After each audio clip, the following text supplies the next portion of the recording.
salut Twitch et salut YouTube, j'espère que ça va bien. Twitch pour ceux qui sont en live, YouTube pour ceux qui regardent en rediffusion, et également salut aux podcasts qui nous écoutent avec leurs oreilles, normalement, si tout va bien, sinon dites-moi comment vous faites. Nous sommes mercredi 21 février, j'espère que vous allez bien. Cette semaine c'est le Fige, il y a des gens qui s'y rendent, il y a notamment les copains de Proxy Jeux qui seront en partie, qui feront des interviews sur je sais plus quel stand, il faudrait que je vous montre ça après, tiens. Et sur le stand combien tac. Et donc il y aura aussi les gens du Zef qui sera aussi pour le Défaussé, donc Zef qui fait partie de Proxy Jeux, du Défaussé, d'Analysis Paralysis et tout, bref, de beaucoup de choses. Donc voilà, si vous y allez passer un bon Fige, moi je n'y serai pas, parce que je suis en vacances juste ce vendredi, donc c'est pas le plus simple. C'est le stand 4.18, voilà. N'hésitez pas, alors évidemment il y aura des interviews, ce qui fait que la discussion n'est pas forcément la plus pratique à ces moments-là, mais entre deux interviews ou vers la fin de journée après le débrief, vous pouvez aller faire un coucou, hein, ça ne gênera personne. Voilà. Et donc salut Raoul, salut Mops et salut Ophélie, j'espère que vous allez bien. Et Raoul qui donc est sur la route justement pour aller au Festival International des Jeux de Cannes qui se déroule. Ça commence demain, c'est ça? Moi je sais que les potes de Proxy Jeux sont aussi sur la route aujourd'hui, il y en a même qui sont déjà arrivés. Et on a ça, voilà. Donc si vous y allez, bon festival à vous. Donc, comme d'habitude, le programme c'est quelques actus. Alors on a fait un live la semaine dernière, donc là ce sera plus short que la dernière fois, heureusement. Quelques actus, pas de jeux vidéo en particulier, les parties de la semaine quand même, qui devraient aussi du coup être un peu plus courtes. Le hors-jeu avec toujours pas mal de BD, mais aussi un film et un peu de choses autres que la BD, des bouquins pour la jeunesse. Et enfin une petite partie, et cette semaine la petite partie que vous les podcasts vous n'entendrez pas, désolé, mais si vous voulez vous pouvez venir sur YouTube pour voir juste la petite partie, ce sera Marvel United que j'ai découvert cette semaine et que j'ai trouvé plutôt sympathique. On est donc parti pour les actus.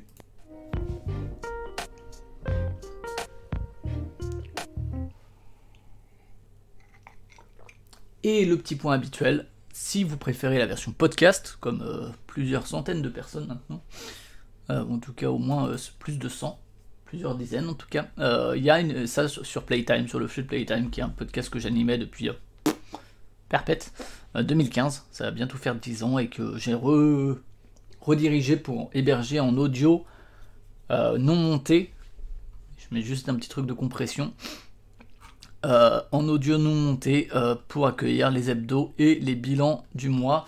Bilan du mois de janvier qui n'est pas encore fini d'écrire. Écoutez, c'est ainsi. Il faudrait que j'avance un petit peu, mais et puis après on pourra passer sur celui de février, vous attendrez peut-être un peu moins, mais bon. Parce que j'ai quand même beaucoup de trucs en janvier, je crois que c'est en mai-juin, j'en avais fait un seul. Là j'ai quand même vraiment beaucoup de choses et ça risque de faire une grosse vidéo si je fais janvier-février. Ou bien il faudrait que je vire des trucs et tout, mais j'ai la flemme. Donc bon, voilà. Tac. Donc ça c'est sur le flux de Playtime. Comme d'habitude, le petit point Buy Me au Coffee, vous pouvez m'acheter des cafés. Enfin, vous pouvez, si vous n'avez rien à faire de votre argent et que vous pensez que ça mérite, vous pouvez aller là-dessus pour soutenir. Les liens sont dans la description pour YouTube. Je les ai jamais mis sur Twitch d'ailleurs, mais bon.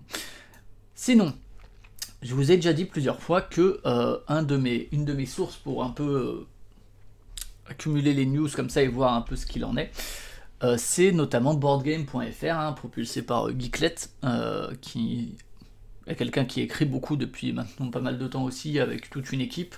Ils ont un blog Geeklet, dont je suis pas super client, enfin c'est pas que je suis pas client, je suis pas consommateur, parce que clairement leurs articles se destinent pas à moi et c'est pas de l'écriture que j'aime. Par contre, ce boardgame.fr, c'est une espèce de veille, un peu comme si vous aviez un RSS, où ça va accumuler pas mal de petits liens et tout, donc en fait c'est pas ma seule source, parce que notamment pour les trucs anglophones et tout, il faut que j'aille ailleurs. Mais voilà.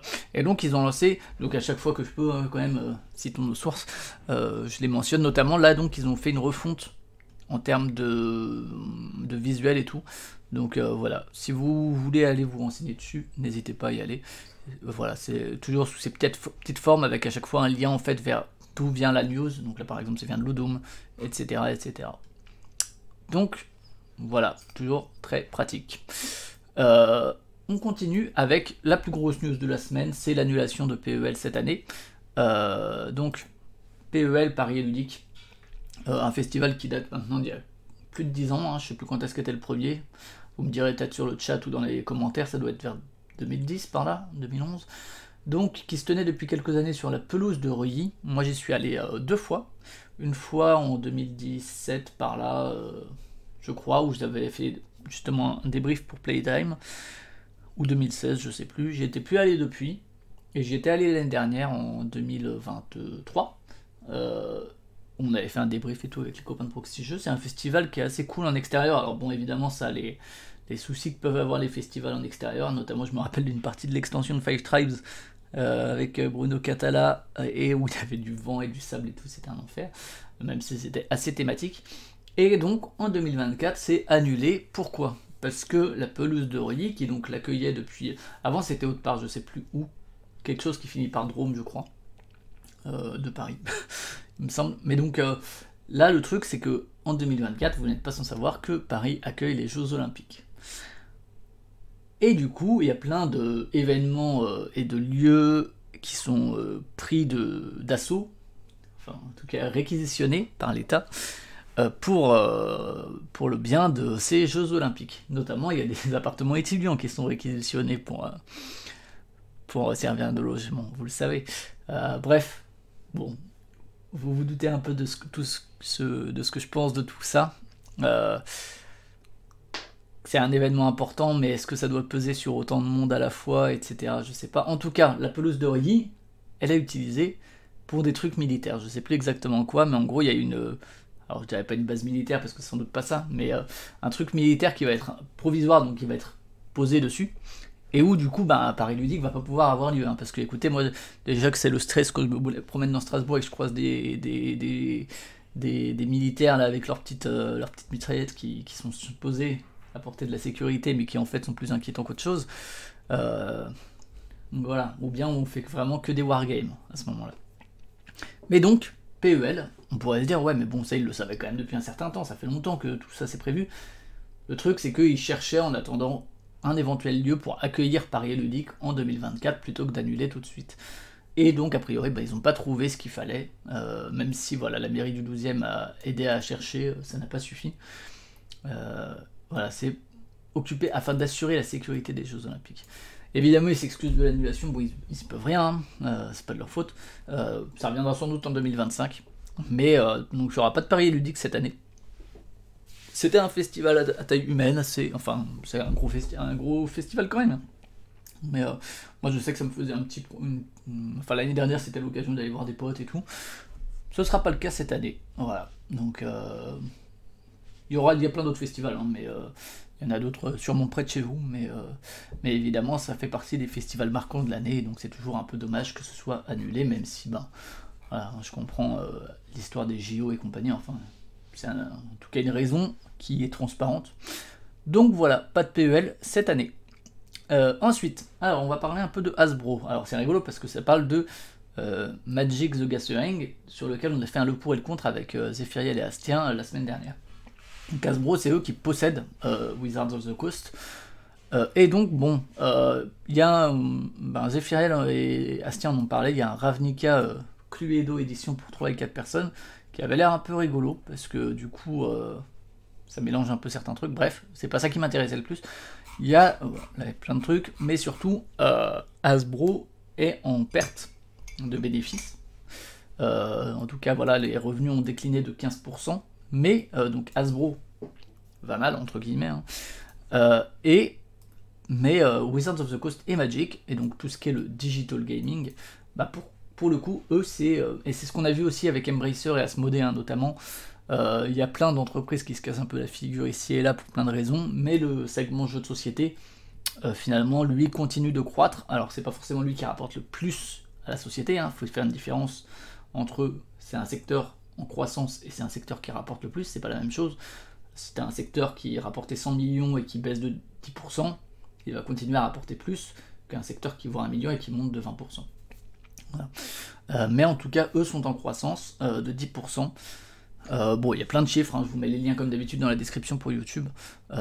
Donc voilà, c'est juste pour dire que il y a pas mal de petits Enfin, et encore une fois, Asmodée, c'était un peu ça avec Embracer qui a dû se séparer plein de trucs et tout.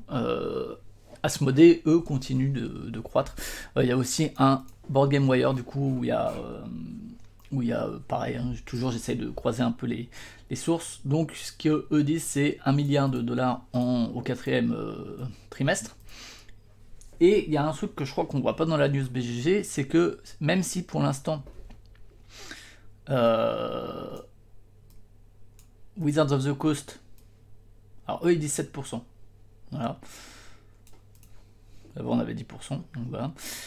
Après, vous regarderez les détails, hein. Mais voilà, 49% de déclin dans le secteur du divertissement, notamment avec Monopoly, Transformers, mon petit poney, etc.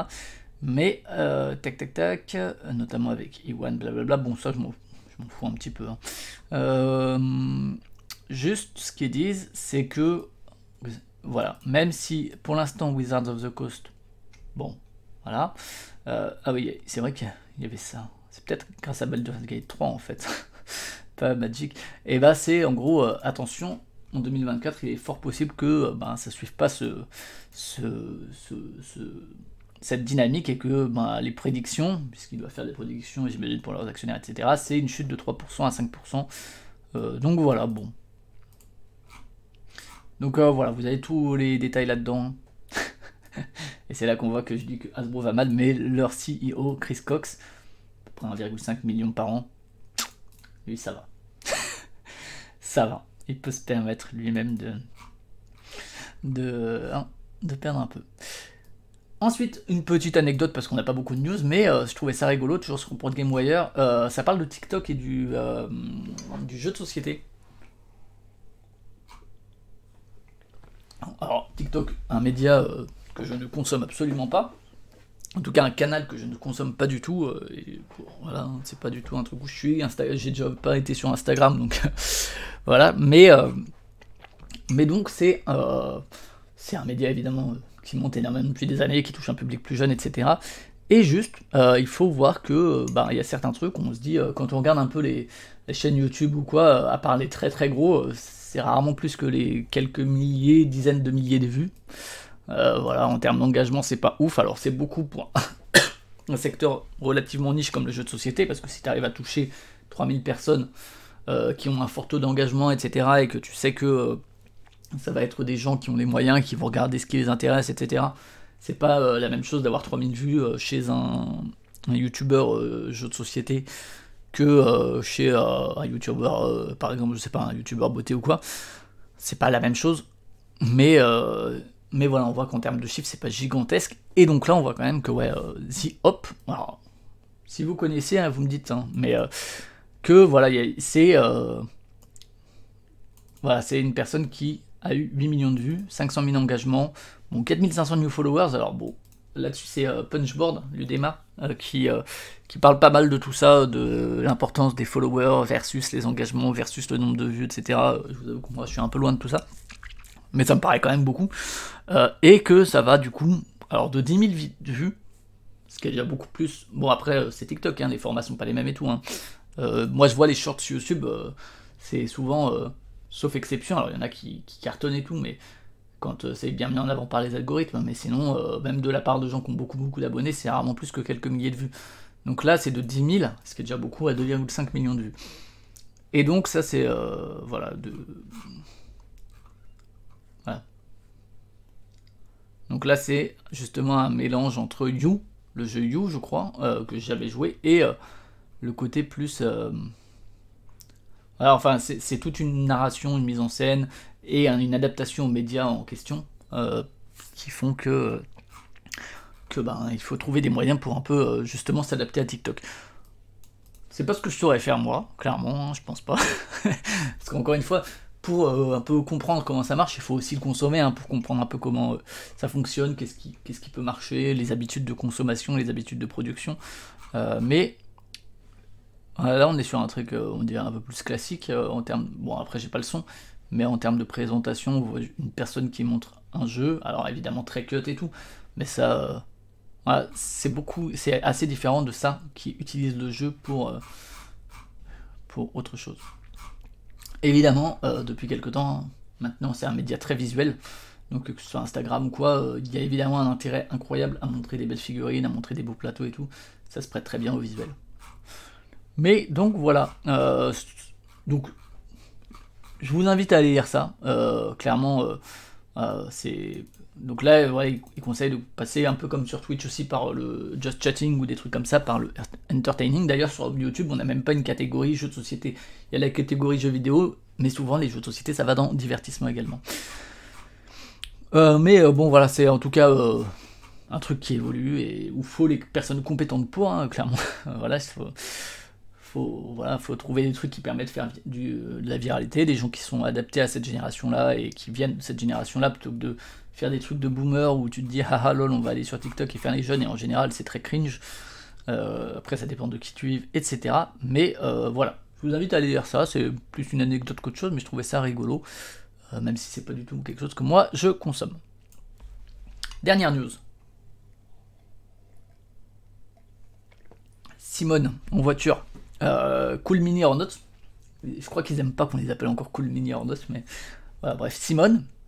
Donc c'est vraiment grosse boîte, on jouera de leur jeu tout à l'heure, Marvel United, mais qui notamment, bah voilà, on fait les Zombicide, les Marvel Zombies, je crois, il me semble.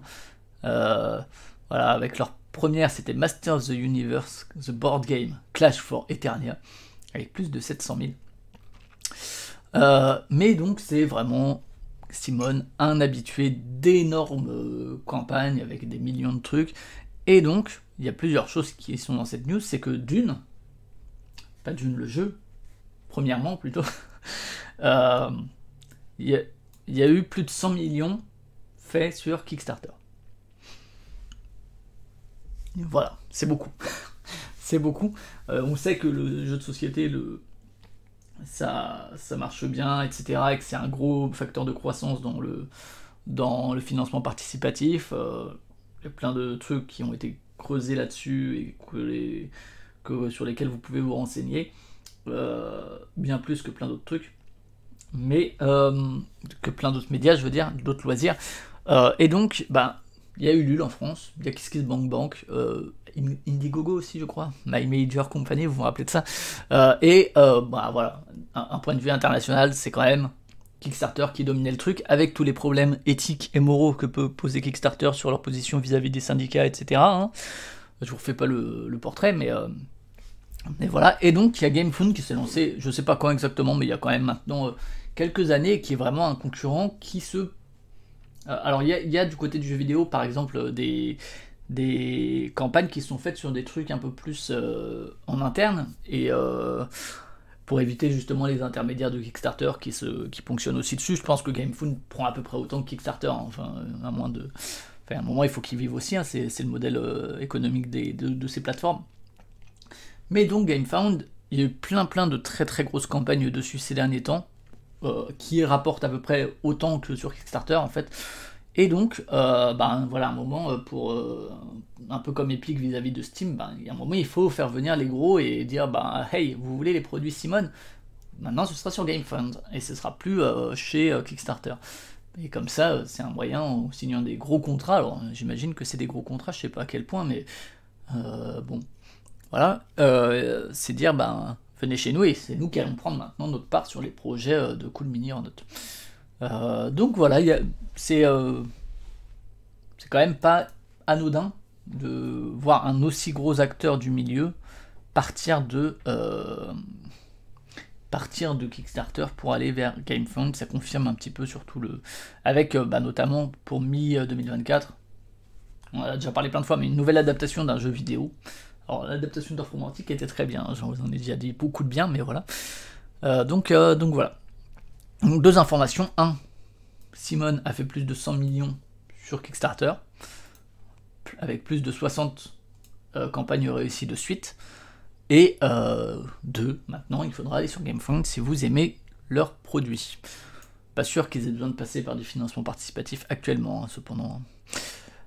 Et donc, il y a aussi une source sur Dicebreaker, juste parce que, voilà, encore une fois, voilà, c'était ça. 9 millions pour Marvel Zombies.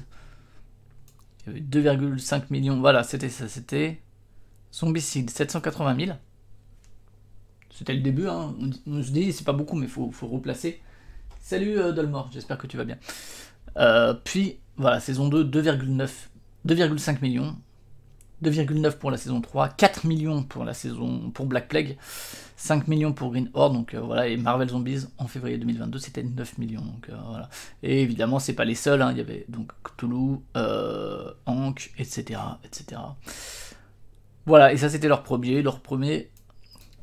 J'ai dit des bêtises, ça c'était Masters of the Universe, vous voyez, c'était pas le premier sur KS, c'était le premier sur GameFound avec 720 000. Et il y avait celui-là qui était à 1 million.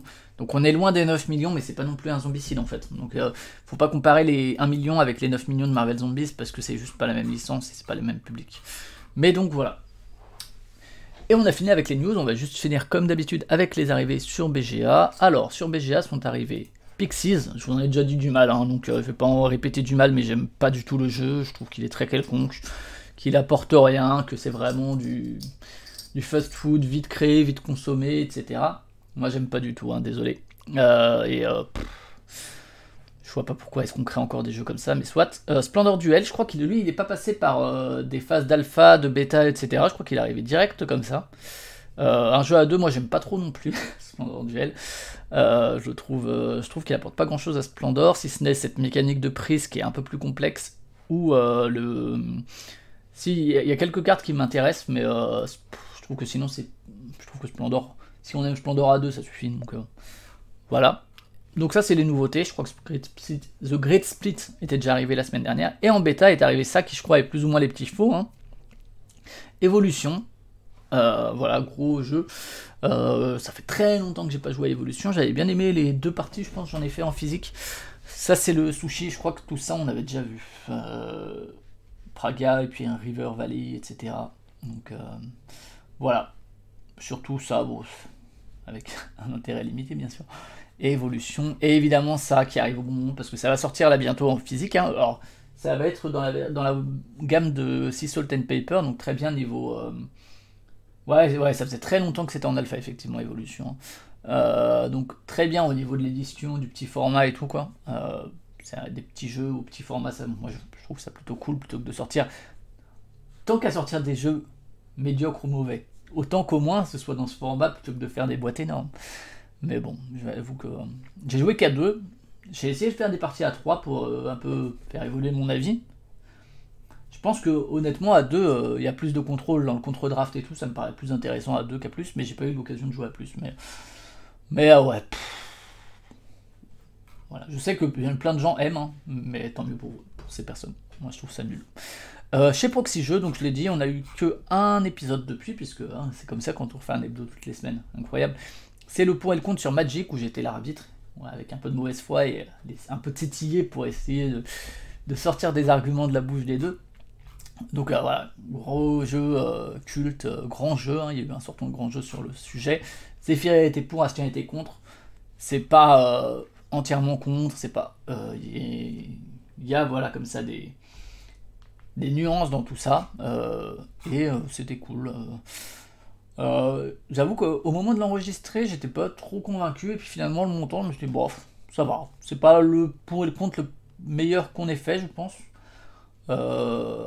Mais bon, c'était quand même pas mal, disons, je pense.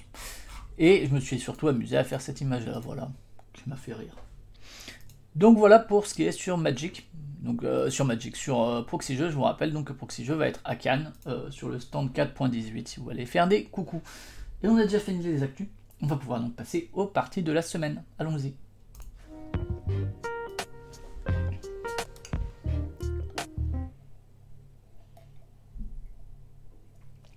Mais pour Pixies, évidemment, hein, comme d'habitude, j'ai joué que sur BGA, j'attends d'en faire en physique, même si bon, je doute vraiment de...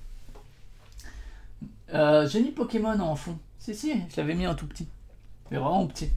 Mais parce que, bon, c'est un peu différent quand même de Altered, etc. Ou leurs cadres qui m'ont l'air de plus se positionner sur des concurrents directs à Magic que Pokémon et compagnie. Ouais, mais il était vraiment tout petit Pokémon, hein, il est planqué derrière un autre catcher. Donc les parties de la semaine. Alors, tout ça on en avait déjà parlé. Alors je vais éviter de m'attarder, même si je peux un peu plus prendre le temps que les autres fois où c'est sur 3 semaines. Solstice, je vous en ai déjà parlé, donc c'est la gamme où il y aura aussi chaque poche de Katala et le bras, illustré par Gorobei, et j'en ai refait plusieurs parties et je trouve toujours ça assez sympa.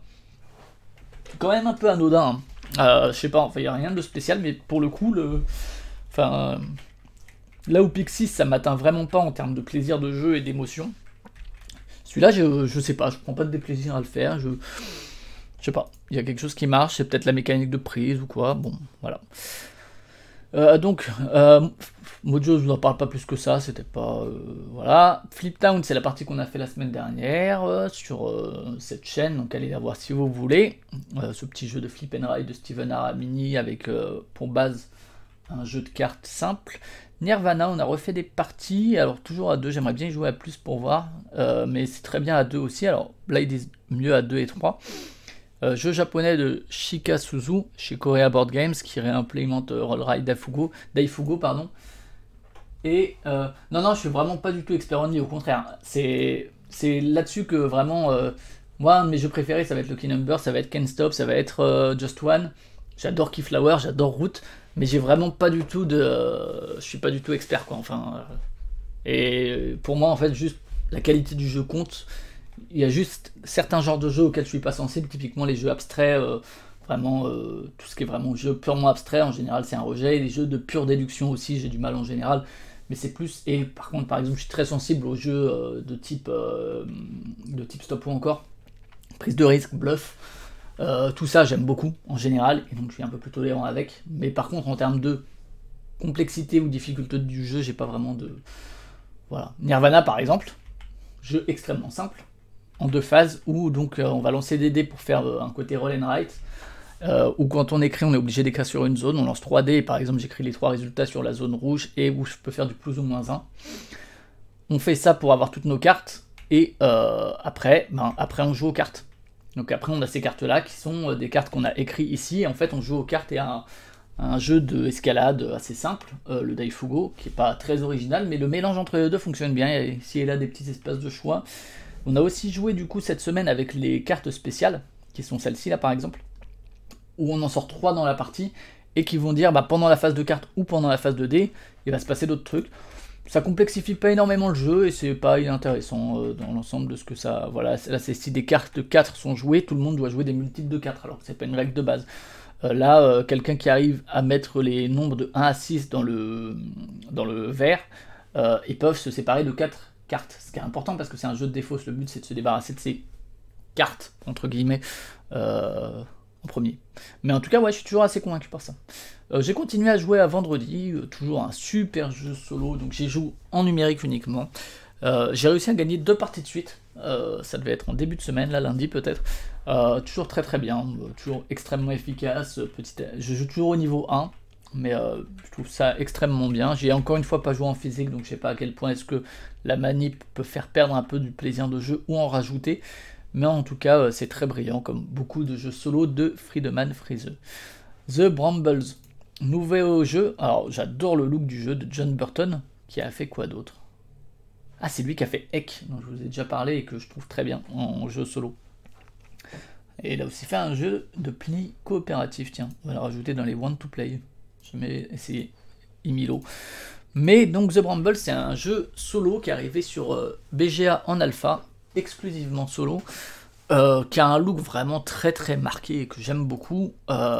C'est donc Bramble, je crois que c'est les ronces, hein, si je dis pas de bêtises, qui a toute une espèce de lore assez cool, qui se base je crois sur des illustrations classiques, et que je trouve absolument folle. Il y a vraiment tout un univers visuel qui se dégage de ça. Et donc le but du jeu, malheureusement, c'est un peu simple.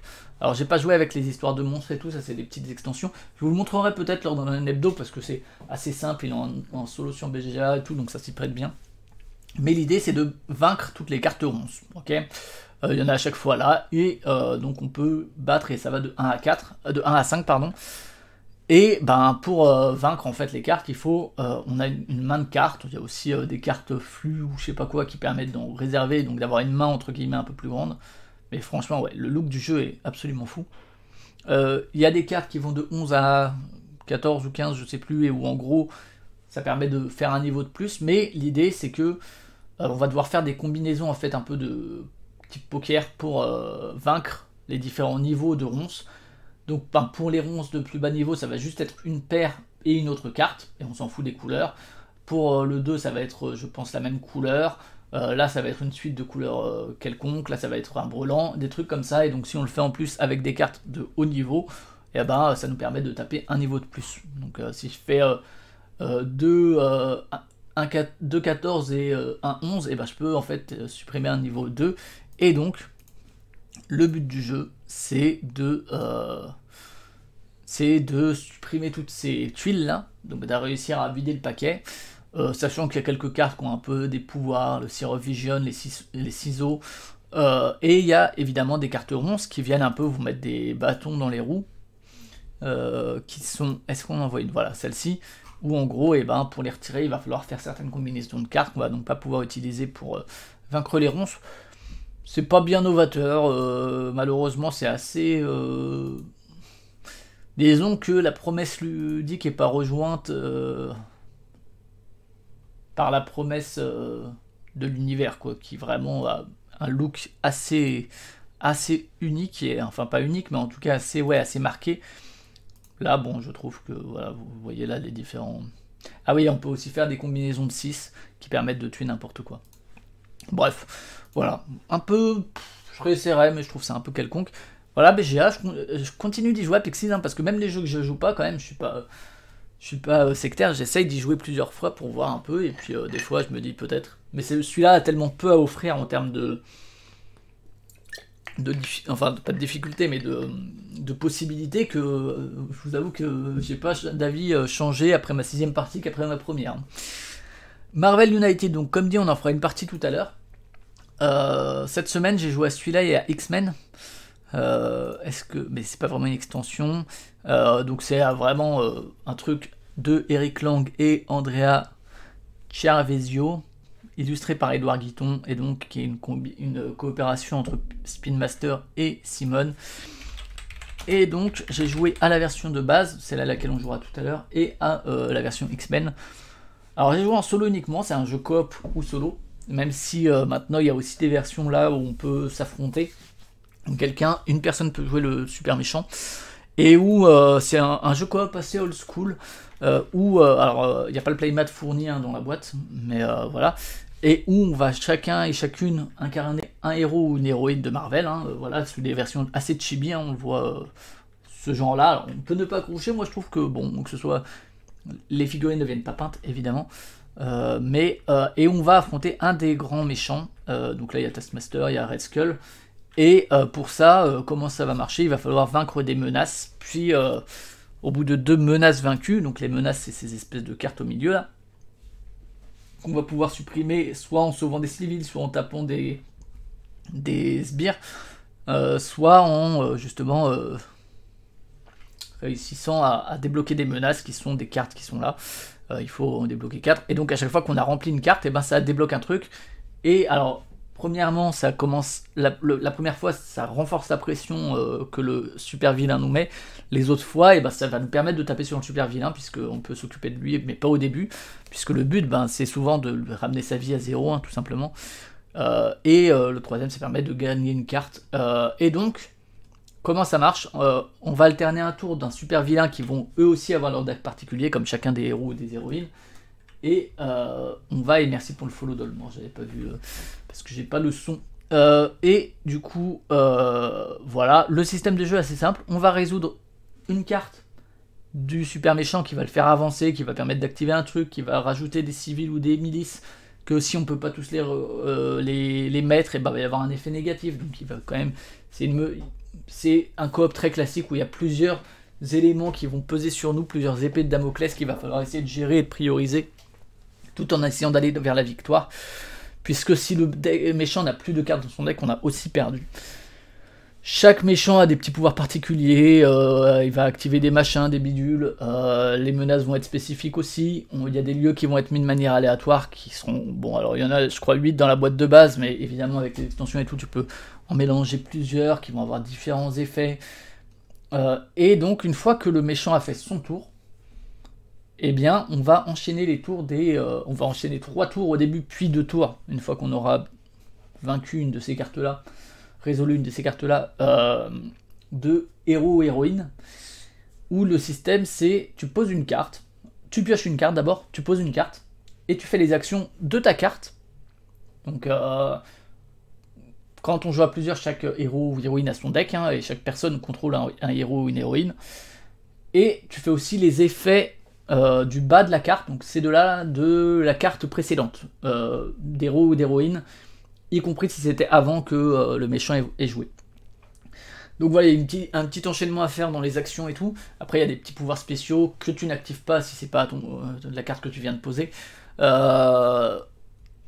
Et pour ça, ben, les pouvoirs, ça va être se déplacer, ça va être contrer une menace, ça va être donner des coups, que ce soit sur les sbires, que ce soit sur le grand méchant, que ce soit sur les sbires qui, par exemple, parfois sont aussi des menaces qui sont là et qu'il faut détruire.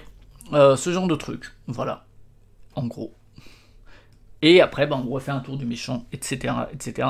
C'est un système assez simple, mais... alors je vous avoue que le mode solo, là, ce que j'ai essayé pour l'instant, c'est chaud, hein, parce qu'en fait, alors il y a un mode solo officiel, qui est, en gros, tu prends 3 héros, et tu mélanges leurs 3 decks, et tu les prends, il y a des petites adaptations de règles, et tu prends 5 cartes au lieu de 3 par personne. Le truc, c'est quand t'es 2, bah du coup, en fait, normalement, t'as 6 cartes à ta disposition, quand t'es 3, t'en as 9, puisque c'est 3 par personne. Là, tout seul, c'est 5 pour tes 3 héros, et je vous avoue que, ouais, finesse, c'est chaud, parce que, en fait, t'as plein de super vilains qui t'infligent pas mal de dégâts très vite, d'autant que c'est toujours le super vilain qui commence à jouer, et où, du coup, ça te vide très très vite ta main, et donc, si ta main est vidée, en fait, ton héros est KO, et dans le jeu à plusieurs, si ton héros est KO, ça a des effets négatifs pour tout le monde, mais t'as pas perdu, enfin le groupe n'a pas perdu. Et même toi, en tant que personne, en tant que joueur ou joueuse, tu peux revenir au tour suivant. Même si c'est pas ouf. Là, dès que quelqu'un meurt, dès qu'il y a un KO, la partie est perdue. Et il y a plein de trucs qui peuvent faire que, bah, en fait, dès le premier tour, t'as pas joué et t'es KO. Ou pas loin, et où, en fait, bah, tu vas pas pouvoir faire grand chose. Je trouve que le mode solo est un peu bizarre de ce point de vue là.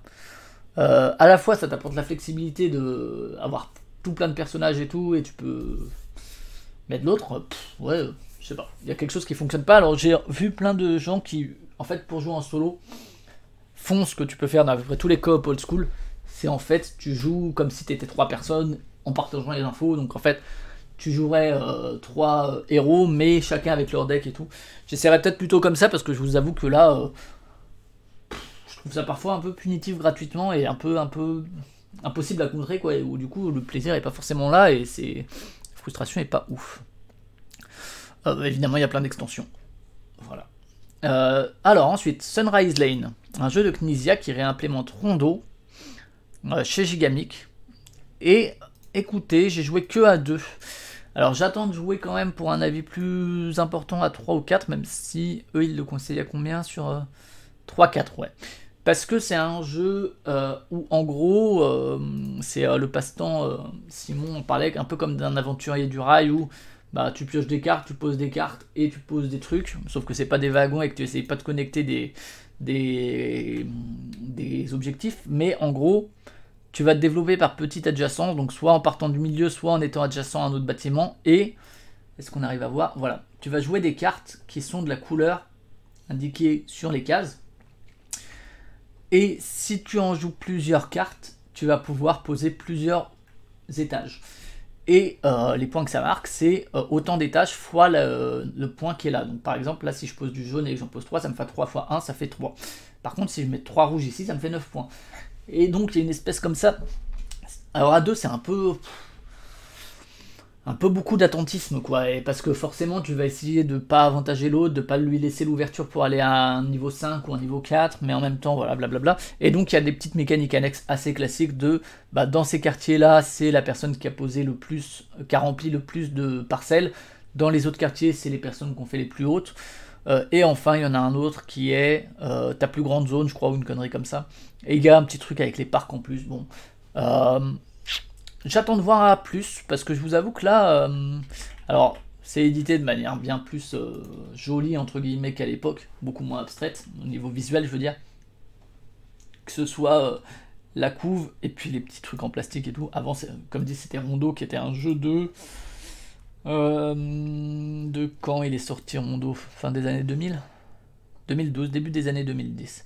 Voilà, qui était un peu plus austère, disons, mais qui avait eu son élégance, mais c'était peut-être plus compliqué à calculer des trucs comme ça, etc. Et puis c'est pas le même level design, par contre, j'ai l'impression, en termes d'organisation du plateau, au-delà du fait que évidemment là c'était rond, et là c'est plus des parcelles de terrain plus city building, quoi. Bon, j'ai pas trouvé ça merveilleux, j'ai trouvé ça un peu convenu, même peut-être pour l'époque. C'est très très simple hein, en termes de mécanique, hein. C'est soit tu pioches, soit tu poses des cartes et tu construis. Il y a quand même pas mal de petits trucs qui te poussent à faire ci et ça et qui ont une influence sur tes choix. Mais bon, ouais, j'ai trouvé ça un peu plat plat. Après, comme dit, il y a un côté presque jeu abstrait quand on. Et puis il y a quand même beaucoup de chance de la pioche et tout. Bon, voilà. À voir à plus quand même, peut-être. Si c'est un peu plus chaotique, si le chaos apporte un peu. J'ai rejoué un peu à Short Zoot Suit de Taylor Reiners sur Trickster Stable, uniquement en numérique. Écoutez, je commence à rentrer dans le truc, j'ai quand même toujours du mal à saisir un petit peu les enjeux de certains choix, mais faudrait vraiment que j'y joue en vrai celui-là, hein, pour avoir vraiment un avis plus définitif. Pour l'instant, j'ai pas envie d'en parler plus que ça, parce que j'ai quand même l'impression des fois que, je sais pas, enfin... J'aime bien tout ce qu'il y a, j'aime bien l'idée du jeu, mais j'ai du mal à voir un peu la prise qu'on peut avoir sur le jeu. Mais il y a quand même ce petit truc qui fait que j'y reviens régulièrement. Bon, c'est contre des IA et tout, mais il y a quand même ça qui me fait y revenir. Donc j'espère pouvoir y jouer en vrai. 4 Rescue. J'ai joué sur TTS en solo. Alors c'est un jeu qui se joue en solo, mais aussi en coop. Hein, bon voilà. Et alors c'est mignon, hein. Je vous avais parlé de Forever Home où le but c'était de mettre des chiens sans domicile dans certains endroits. Là c'est pareil mais pour les chats. Donc voilà, vous choisirez votre équipe, Team Cat, Team Chat ou Team Chien. Moi je suis Team Chien à 100%, même si les chats sont bien sûr très mignons. Écoutez, c'est pas très très intéressant, c'est Pokémon qui a fait ça et bon, la couve est très mignonne, hein, enfin la boîte. Et l'idée, bon, c'est vraiment tout con. Soit tu pioches une carte de la rue face cachée, c'est le paquet face cachée quoi. Soit tu joues une carte devant toi, mais t'as pas le droit de. Si quelqu'un joue une carte de devant soi, le suivant ou la suivante est obligé de prendre une carte face cachée. L'inverse n'est pas vrai évidemment. Et donc tu vas insérer ton chat à côté d'un autre chat, sachant que t'as pas le droit de l'insérer et tu vas faire glisser en fait, comme dans un labyrinthe, tout d'une case. Donc si je mets un chat ici, pouf, je les décale vers là.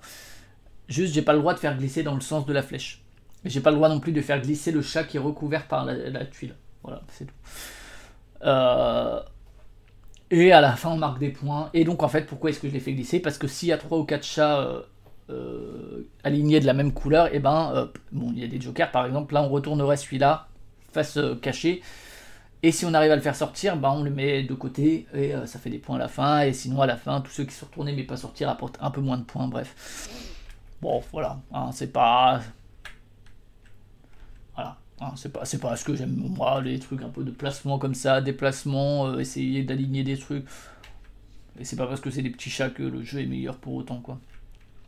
J'ai joué uniquement en solo. Bon, peut-être qu'en coop, mais je doute que ça change grand chose. Je vois pas ce à quoi servent ces jetons là, par contre, ils sont pas dans ma version. Ah, on continue avec Reiner Knizia dont j'ai parlé pour Sunrise Lane avec Whale Riders, un jeu qui était sorti en 2021. Je sais plus pourquoi. Ah si, c'est parce qu'il est arrivé sur Virtual Tabletop. Sur PCIO. Alors dans une version très moche, hein, alors que sinon c'est des illus de Vincent Dutray et tout. Très très élégant, hein, évidemment. Bon, c'est du Dutray pur jus pour le coup, hein. C'est pas le Dutray très original, mais bon. Et donc l'idée, dans Whale Riders, alors là aussi j'ai joué à 2 ou à 3 À 3. Je crois que là ils disent que c'est mieux à 15. Bon, écoutez, hein, ça se joue jusqu'à 6. Et on est vraiment dans du jeu, c'était sorti chez Grail Games. Et c'est assez anecdotique malheureusement. Voilà, il y a une profusion un peu des petits standees et tout. Alors dans ma version il n'y a pas ça, hein. Clairement. Et donc l'idée c'est que on va faire un aller et retour. Et à ton tour de jeu tu peux faire, je crois, 2 actions ou une action. Je crois que c'est 2. 2 actions, tu peux faire plusieurs fois la même, et donc les actions c'est soit avancer, ce qui va t'avancer vers la fin de partie, soit piocher je crois, c'est ça, soit prendre une pièce, soit prendre une... oui c'est ça, soit prendre une pièce, soit prendre des ressources, sachant que comme dans tous les jeux du genre, bah, la première c'est gratuite, etc. Hein, et plus tu t'éloignes, plus c'est cher, sachant que à la fin du tour tout glisse, donc voilà. Il n'y a pas vraiment de parce que c'est loin c'est mieux, hein, voilà. Là ça coûte 1 alors que là ça coûte 3 alors qu'il n'y en a qu'une. Il n'y a pas du tout, à part dans la mise en place, il n'y a pas vraiment de trucs comme ça. Les cristaux c'est évidemment des jokers.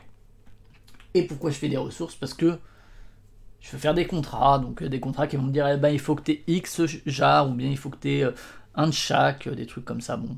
Et il y a les perles qui rapportent en plus des points, voilà. Et le but c'est d'avoir des points, et quand tu fais un contrat, ben, ça te rapporte à la fois des points pour la fin de partie, et aussi des sous, ce qui t'évite de faire l'action d'aller chercher des sous. En général, t'as pas trop envie de faire ça, c'est un petit pis-aller, chercher un sou, mais tu préfères faire des contrats qui te rapportent plus de sous et qui en plus te rapportent des points idéalement.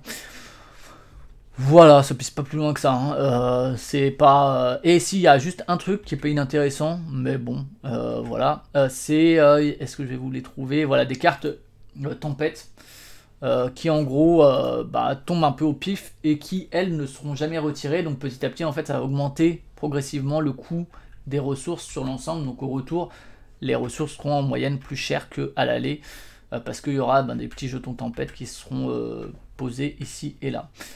Et voilà, c'est à peu près tout, hein. Il n'y a pas grand chose de plus à en dire, c'est vraiment un bête jeu de collecte de ressources pour faire des contrats, hein. Il n'y a pas à chercher beaucoup plus loin.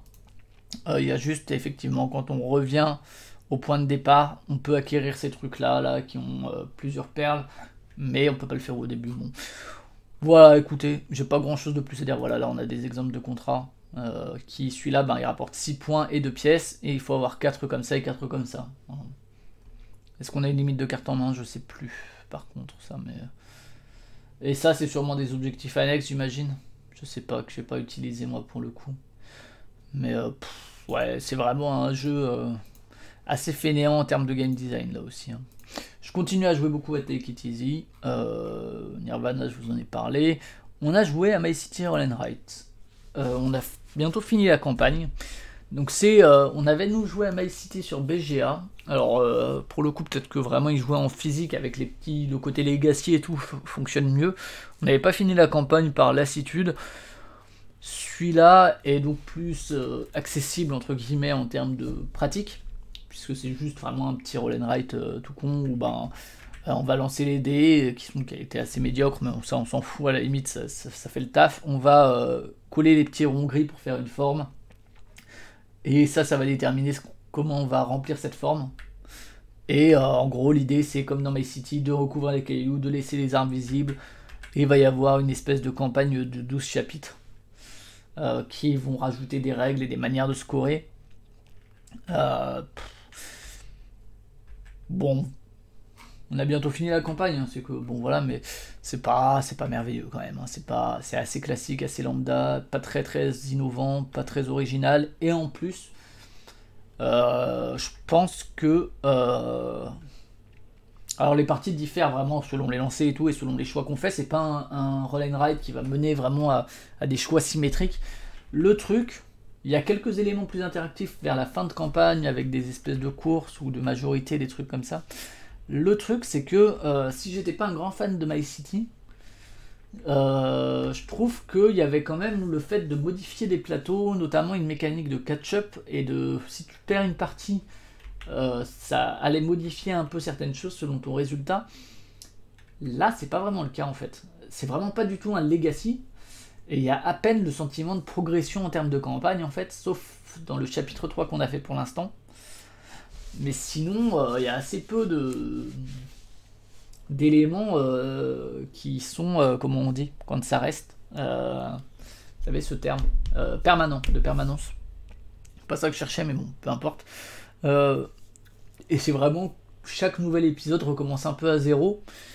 Et du coup, bah en fait, s'il y a un épisode que tu fais un score pourri, genre, je sais pas, et bah en fait, tu vas pas vraiment avoir un truc pour compenser le fait que tu aies fait un score pourri. Alors, peut-être que dans My City, parfois, c'était un peu, voilà, un peu exagéré, certains catch-up, et que peut-être, il valait peut-être mieux faire moins bien pour avoir le bonus, mais ce qui est un choix intéressant, tu vois, mais là, je trouve que, ouais, du coup, il n'y a pas ça du tout, et du coup, chaque partie, c'est un peu comme une partie à zéro. Et je trouve ça un peu dommage. Bon, voilà, c'est pas mémorable. Il est aussi sur BGA. Honnêtement, on va faire une campagne, je pense, peut-être deux, histoire de faire le recto le verso des feuilles. Mais je pense que c'est tout. Après, il partira en vente et si on veut y jouer, il est sur BGA, quoi. Je vous conseille vraiment de plus. À moins que vraiment vous aimiez le côté écrire. Bon, voilà. Mais du coup, on a fait beaucoup de parties de ça. On a pas mal enchaîné, comme vous le voyez, et j'ai aussi fait une campagne en solo. J'ai joué à ça aussi, Périple. Donc Périple, c'est un jeu de Ryan Locat. Je suis pas le plus grand fan de Ryan Locat qui soit, il faut savoir, j'ai pas joué à beaucoup de ses jeux.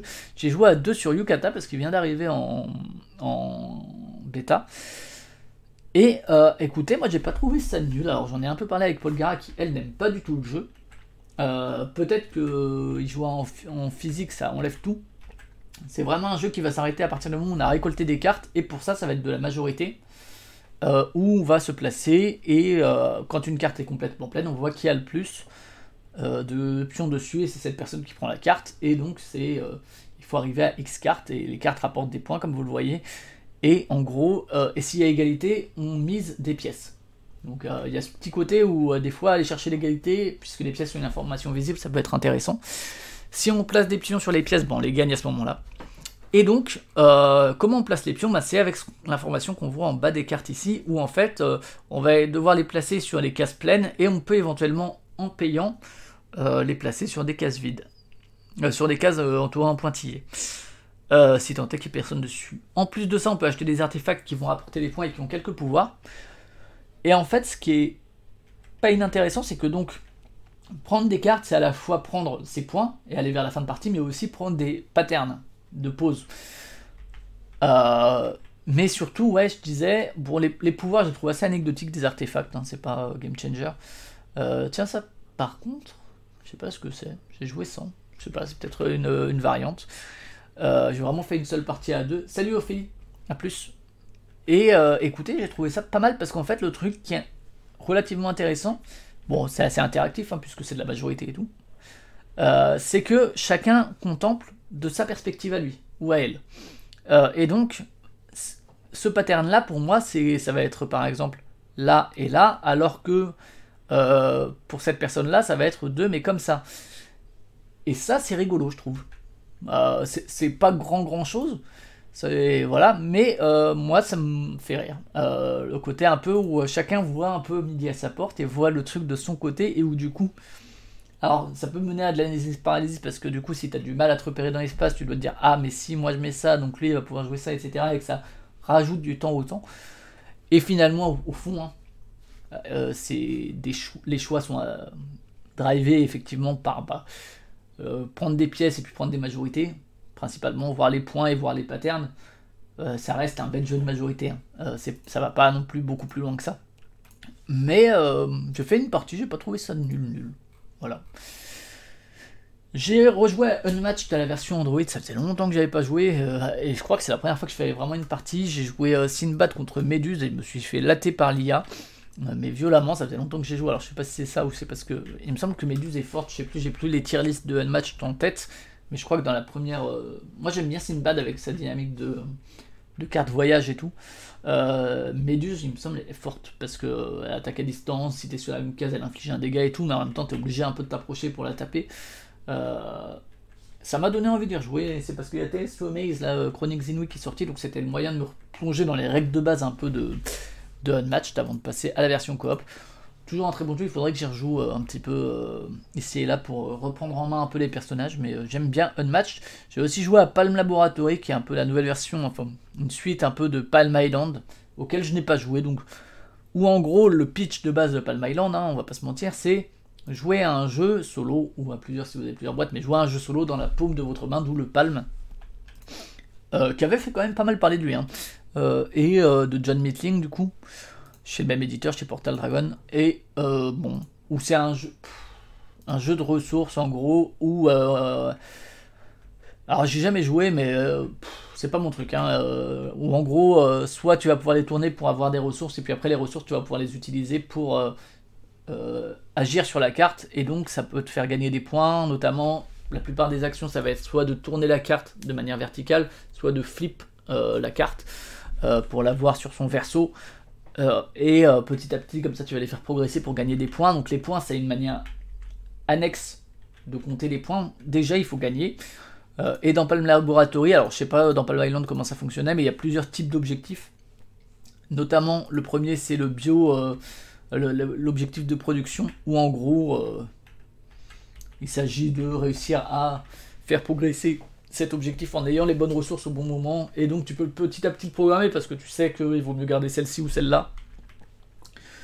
sans dépasser un niveau de danger en fait, que tu peux réduire ici ou là, ou que tu peux augmenter en faisant tel ou tel truc. Bon, je vous avoue que je trouve ça assez quelconque en termes de jeu, moi. C'est vraiment un bête jeu de petite optimisation de ressources. Ça me fait un peu penser à Pentaquark dans le côté haha, ben je sais à peu près dans l'ordre de lequel il faut que je fasse, donc je vais mettre ça de côté, et puis je vais faire ça, et puis là il vaut mieux que je fasse ça. Il y a un peu un côté en automatique où en fait tu te dis bon bah là je sais que j'ai gagné, est-ce que vraiment j'ai envie d'aller au bout de la partie pour compter mes points? Beaucoup de manip pour pas grand chose. J'ai trouvé ça assez quelconque, du coup ça m'a pas enchanté plus que ça. J'essaierai quand même. J'ai fait vraiment juste l'objectif de production, les autres ont quelques spécificités et tout. Notamment, il y a des petits assistants, enfin, il y a plein de petits niveaux de difficulté, mais qui, contrairement à Insurmontable, n'ont pas l'air de changer fondamentalement le jeu. Le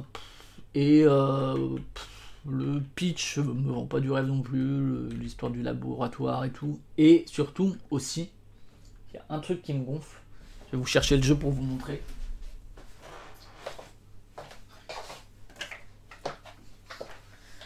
C'est que le jeu se vend sur ce fameux truc dans la paume d'une main là pour jouer, et en vrai moi je trouve, alors je sais pas, peut-être que c'est parce que je les tiens là, vous me dites dans les commentaires ou sur le chat, mais franchement moi quand il s'agit de prendre les ressources, donc je suis droitier, ou ouais, bah en gros, donc là par exemple cette carte là, on me dit je peux la tourner pour en bénéficier gratuitement.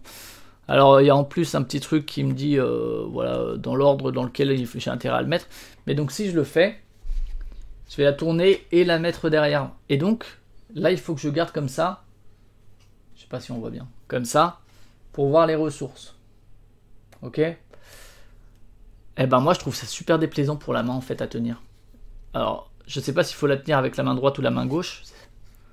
Mais dans tous les cas, en fait, ça fait un peu mal aux mains, je trouve. Et c'est pas un jeu de 5 minutes non plus. Hein. C'est quand même un jeu qui prend un peu de temps, puisqu'il s'agit de mettre en place son moteur et de tourner ses cartes pour réussir à avoir les bons trucs. Bah désolé, mais moi avoir ça, puis après avoir ça comme ça, puisque quand tu accumules des ressources, bah, faut que tu les vois pour que tu te rappelles ce que tu as. Je trouve ça très déplaisant en fait à tenir, ça me fait mal en fait aux mains.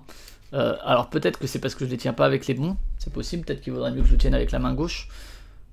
Et donc après tu les mets comme ça, et en fait il y a des moments où, je sais pas, ça gigote et tout, et en fait ça enlève beaucoup, je trouve, de plaisir de jeu, quoi. Pour un truc qui devrait justement tenir dans la paume et donc être quelque chose d'assez anecdotique en termes de manipulation, je trouve ça désagréable et peu plaisant en termes de manip, quoi. Donc bon, voilà. C'est Palm Laboratory, j'essaierai peut-être les autres, mais j'avoue que je trouve ça assez médiocre. Donc voilà, et puis après je rejoue à Captain Flip. Voilà, je regardais juste si j'en avais pas d'autres. Voilà pour les parties de la semaine. Je retiens Rome, dont je suis curieux de réessayer. Et je retiens surtout... Je retiens le Marvel United, qui était assez sympa. Et ça a essayé aussi à plus. Mais sinon, rien de bien, dans les nouveautés, de bien enjaillant. Voilà pour ce qui est des parties de la semaine. Je vous propose qu'on passe au hors-jeu, puisqu'il n'y a pas de jeu vidéo spécifiquement.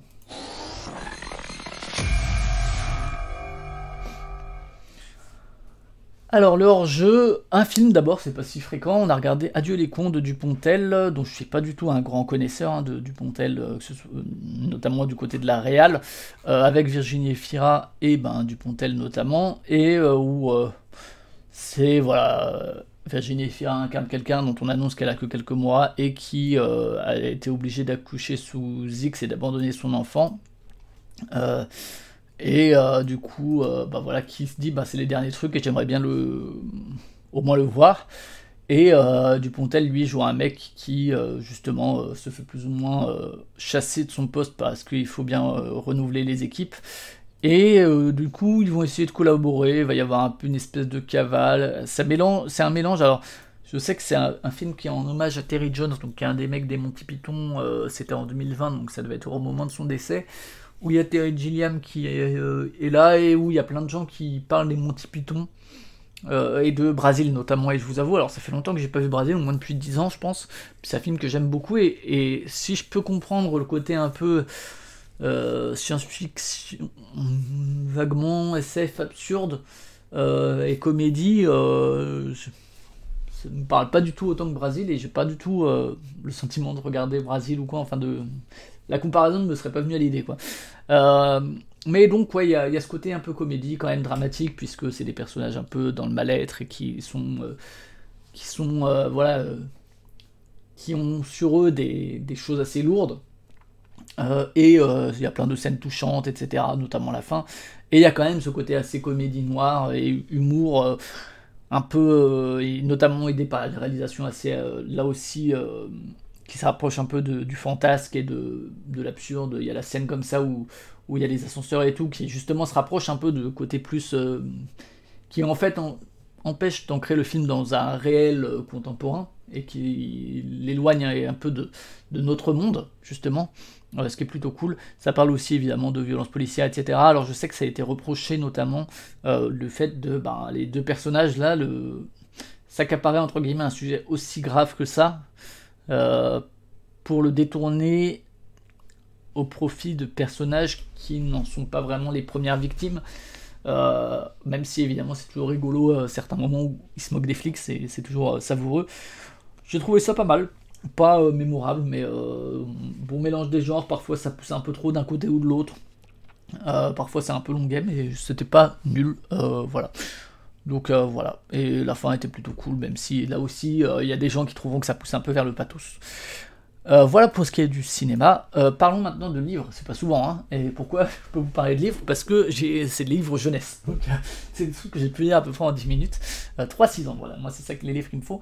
Alors, pourquoi je les ai lus? Parce que j'ai lu en fait une BD dont je parlerai plus tard d'un gars, qui est ce gars-là, là, Tom Ogomat, et où il y avait plusieurs livres de lui, et alors ça c'est pas de lui, mais c'était à côté, et le visuel me parlait pas mal. Et donc, alors, il y a C'est l'histoire, qui est un truc sur la fin de vie, et d'une vie qui s'achève, d'une petite grand-mère. C'est très bien fait, c'est un peu en pop-up.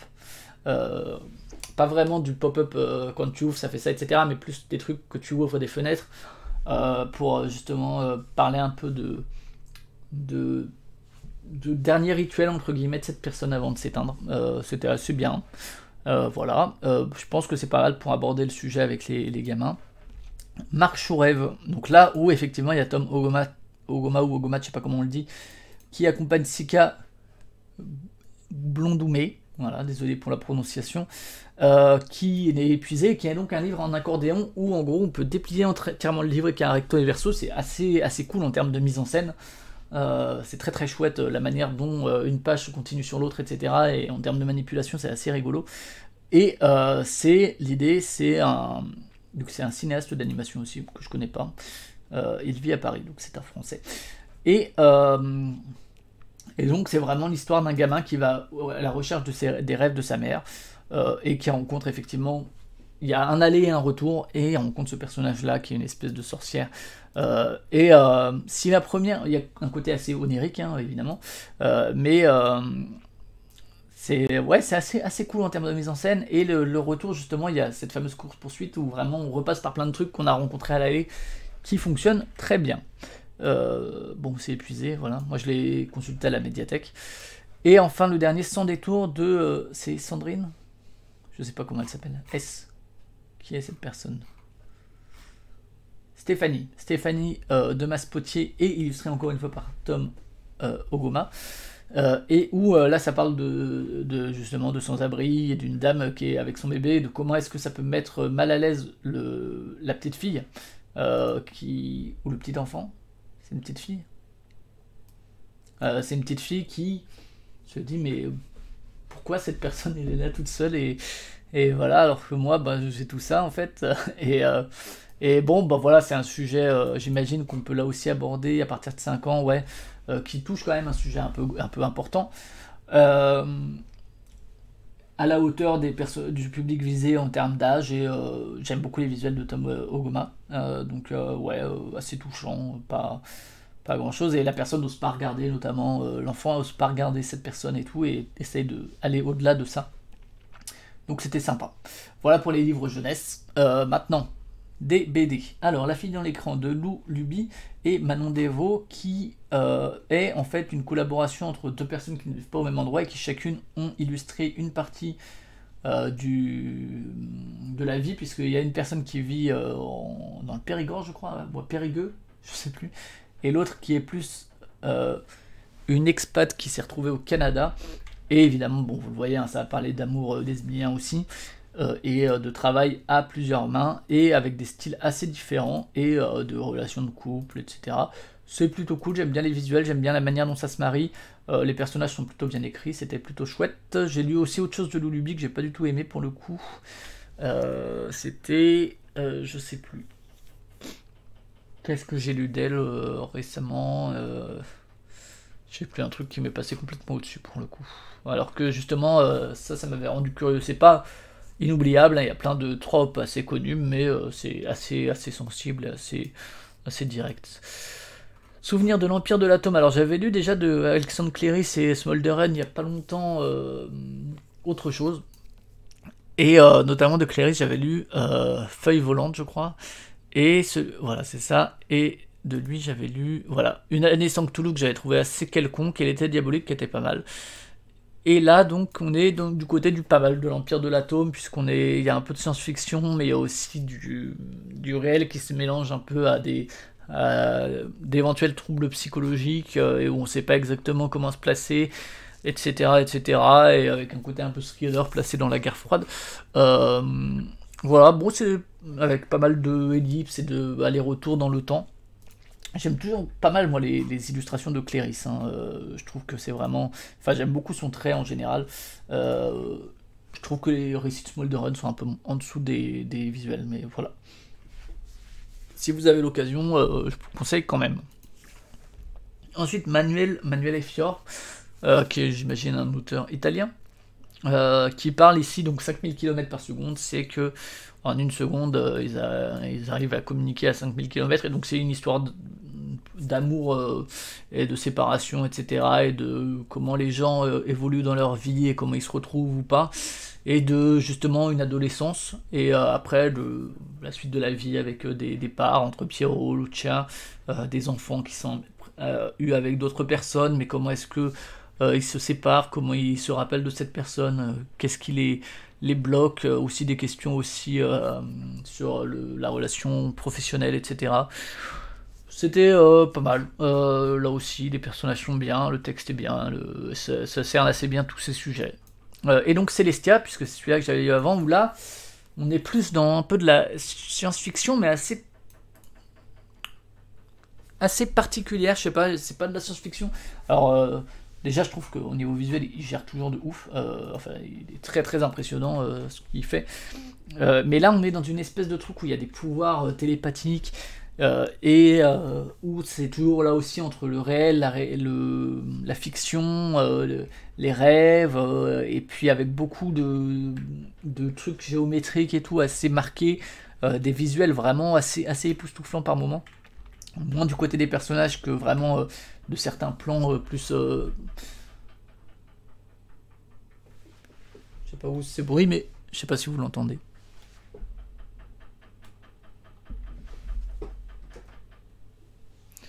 Bref, en tout cas, ouais, j'ai trouvé ça plutôt réussi. Tant d'un point de vue des propos, alors parfois c'est difficile à suivre et à se dire mais quels sont les enjeux vraiment de ce truc-là. Mais dans l'ensemble, ouais, ça arrive bien à suivre son petit bout de chemin, je trouve. donc plutôt une bonne réussite. J'ai lu 3 albums de Petit Père Noël, donc c'est de Trondheim avec Thierry Robin. Au Trondheim, hein, je vous en parle très souvent. C'est des récits muets, vraiment uniquement avec des images qui parlent du Père Noël et de plein de gens qui l'entourent. Et écoutez, vraiment très bien, j'avais jamais lu ça. Et franchement, je vous le conseille. Alors moi je l'ai pris à la médiathèque évidemment. Le dernier il date de 2004, je pense plus qu'il en fasse. Mais je trouve ça vraiment, vraiment très sympa. Très très cool dans l'ensemble. À chaque fois c'est un petit récit. Mais les BD sont toutes petites et c'est vraiment assez chouette.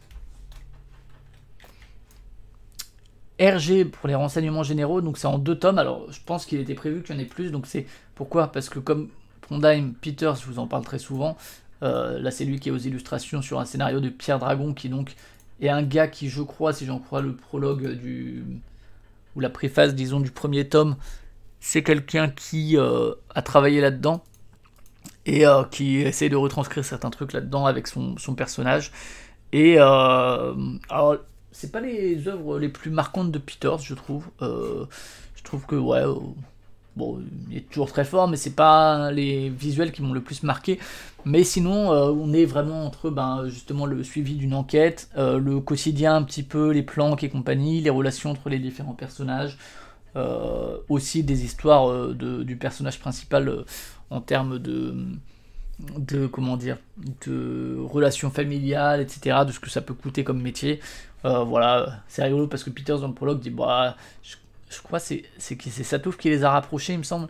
Et Peters disait écoute, moi les flics, tu sais, c'est pas trop mon truc, ce dont on peut un peu se douter.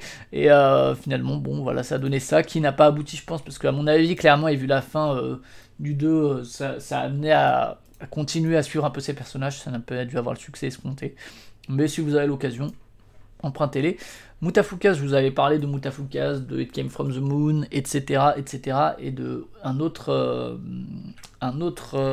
spin-off qui était bien, parce que It Came From The Moon, j'avais trouvé ça moyen, et par contre le spin-off qui était Puta Madre, j'avais trouvé ça sympa, donc qui était consacré à Diablo, El Diablo, et là donc ça parle de ce personnage-là, et donc on ne connaît pas le père, au début, on l'apprend assez vite, hein, et en gros c'est toujours à Dark Mid City, et Guada donc c'est une espèce d'ado qui est élevé uniquement par sa mère, qui sait pas exactement quoi faire, et où du coup ça c'est bien, c'est pas le meilleur, ça vaut pas Mutafukazu ni Puta Madre je trouve en termes de récit, notamment il y a certaines transitions qui sont un peu étranges en termes de rythme, mais sinon c'est illustré par Singelin, donc c'est toujours très très cool de ce point de vue là, et voilà, on retrouve un univers qu'on connaît, etc., des visuels, des personnages aussi qui sont un peu marginalisés, comment est-ce qu'ils essayent de s'en sortir à travers notamment le catch, et aussi notamment à travers une filiation, etc.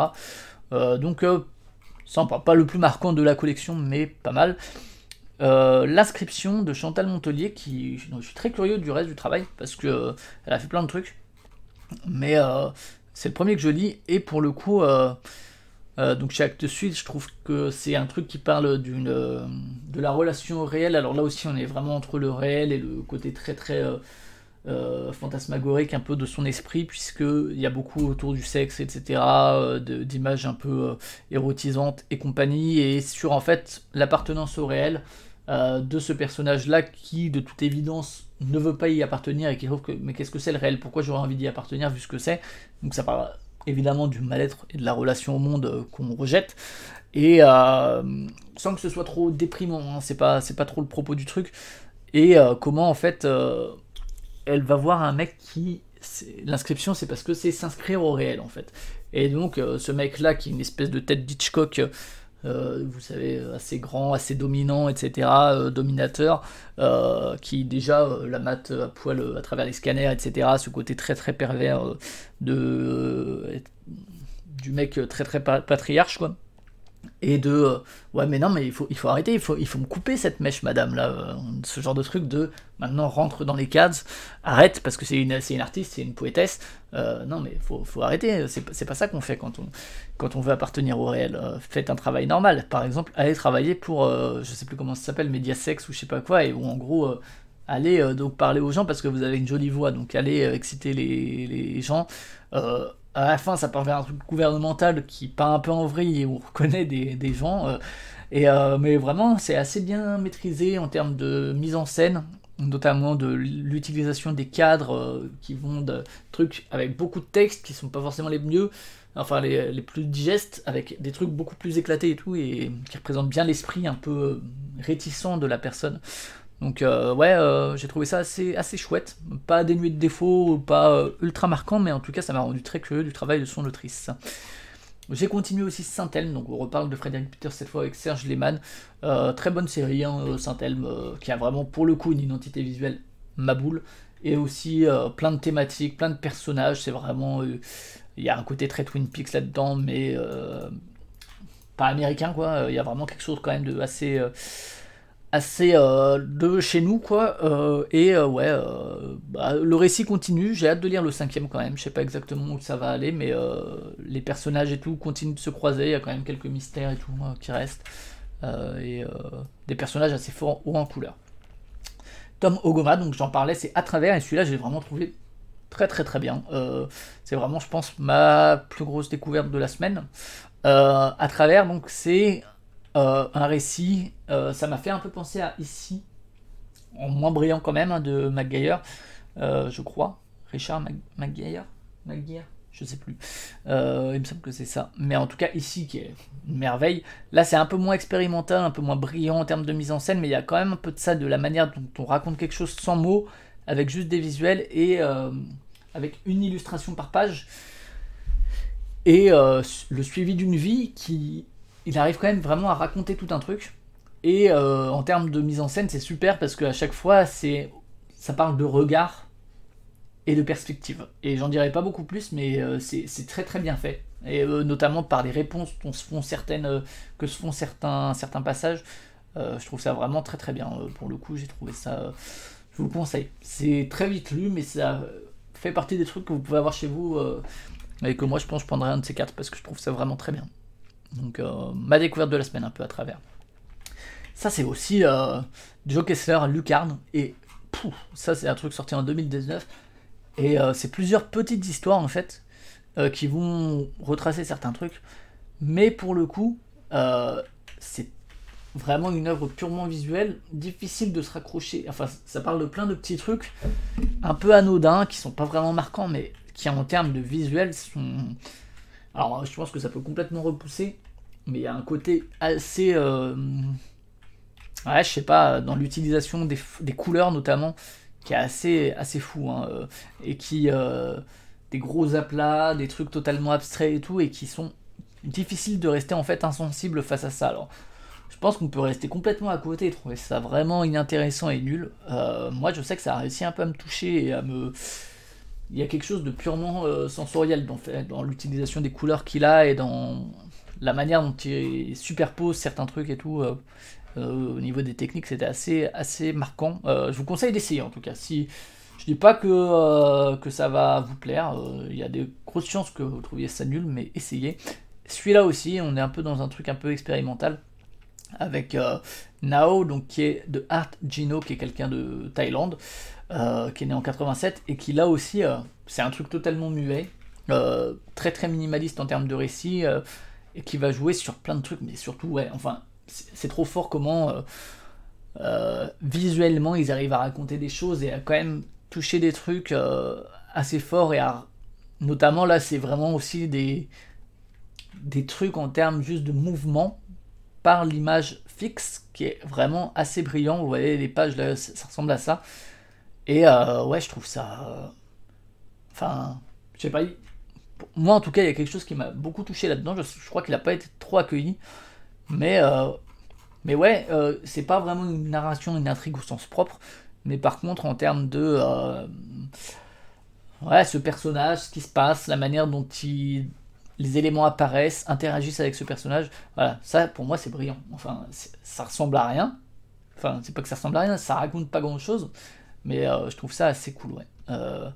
Et il y a vraiment des trucs assez fous en termes de mise en scène, donc j'ai trouvé ça bien. Et Daniel Close, donc j'avais lu un truc de lui, j'avais pas trop aimé, je crois, un truc au format italien. Et là, il a sorti Monica, qui a été récompensé, je crois, par le Fauve d'Or à Angoulême cette année. Et donc j'ai vu Patience, qui est un récit de science-fiction qui patience c'est ce personnage-là. Je vous en dirai pas trop, mais c'est une histoire d'amour, effectivement, voilà, science-fiction et thriller. Mais il y a beaucoup de mise en scène, des ellipses à travers le temps, des allers-retours temporels qui sont plutôt cool. Le côté science-fiction est finalement assez anecdotique, il rigole presque avec ses paradoxes temporels. Il y a des moments où il se moque presque de ce trope. Mais ouais, très bien rythmé. Alors, il y a quand même beaucoup de trucs de cette histoire-là, de voyage temporel qui reviennent et qu'on a l'habitude de côtoyer si on est un peu habitué des ouvrages de ce genre-là. Mais il y a quand même, ça prend quand même le contre-pied de certains trucs sur l'immuabilité du temps, voilà, sur le fait que en fait, si tu vas dans le passé changer un truc, c'est ça qui va mener à ce qui est le présent et compagnie. Et il y a quand même aussi des questions qui se posent en termes de plus polar. Et visuellement, par contre, là-dessus, je trouve qu'on est sur des aplats et tout assez. Enfin, c'est assez cool. C'est pas ce qui me marque le plus, mais j'ai trouvé ça bien. Donc voilà, pas mal de belles découvertes. Il y a aussi des trucs nuls, hein. Je les ai pas trop listés parce que j'en avais déjà plusieurs, mais j'ai lu Clean de Scott Snyder avec je sais plus qui, j'ai trouvé ça nul à chier en termes de SF. Qu'est-ce que j'ai lu d'autre? Il faudrait que je vous retrouve ma page Sens Critique, je vais regarder ça à côté. Parce que voilà, sinon on va dire que je dis que du bien, que je suis dur avec les jeux vidéo, mais que j'aime toutes les BD. Non, c'est juste. J'ai lu aussi Page Blanche de Boulet et Bagieux, et que j'ai trouvé plus anecdotique que beaucoup de leurs œuvres. Alors, Boulet, je suis pas le plus grand fan, mais Bagieux en général, j'aimais bien ce qu'elle faisait. Là, j'ai trouvé ça assez quelconque. En termes de récit, L'homme de la situation, c'était ça que j'avais lu de Lulubi, que j'ai trouvé très quelconque. J'ai lu Un bruit étrange et beau de Zep, voilà, le Zep de Titeuf, hein, vous savez que depuis quelques temps il fait d'autres trucs. C'était pas nul, mais c'était un peu anodin quand même, en termes de. Sur un moine qui sort de son couvent, enfin de son monastère. Est-ce qu'il y a d'autres trucs? Ouais, j'ai lu la suite de Super Groom aussi, de Spirou, Super Héros, j'ai pas trouvé ça bien, comme le premier. Voilà. Avec Hill Giants aussi, qui avait été adapté en film, je crois, il y a quelques années, que j'ai trouvé assez anecdotique, alors que pourtant il avait eu un bon accueil pour le coup en termes de BD. Voilà. Mais bon, je trouvais ça assez moyen. Donc voilà. Vraiment, la découverte de la semaine, comme dit, c'est plutôt à travers. Voilà, je vous propose qu'on finisse avec une petite partie.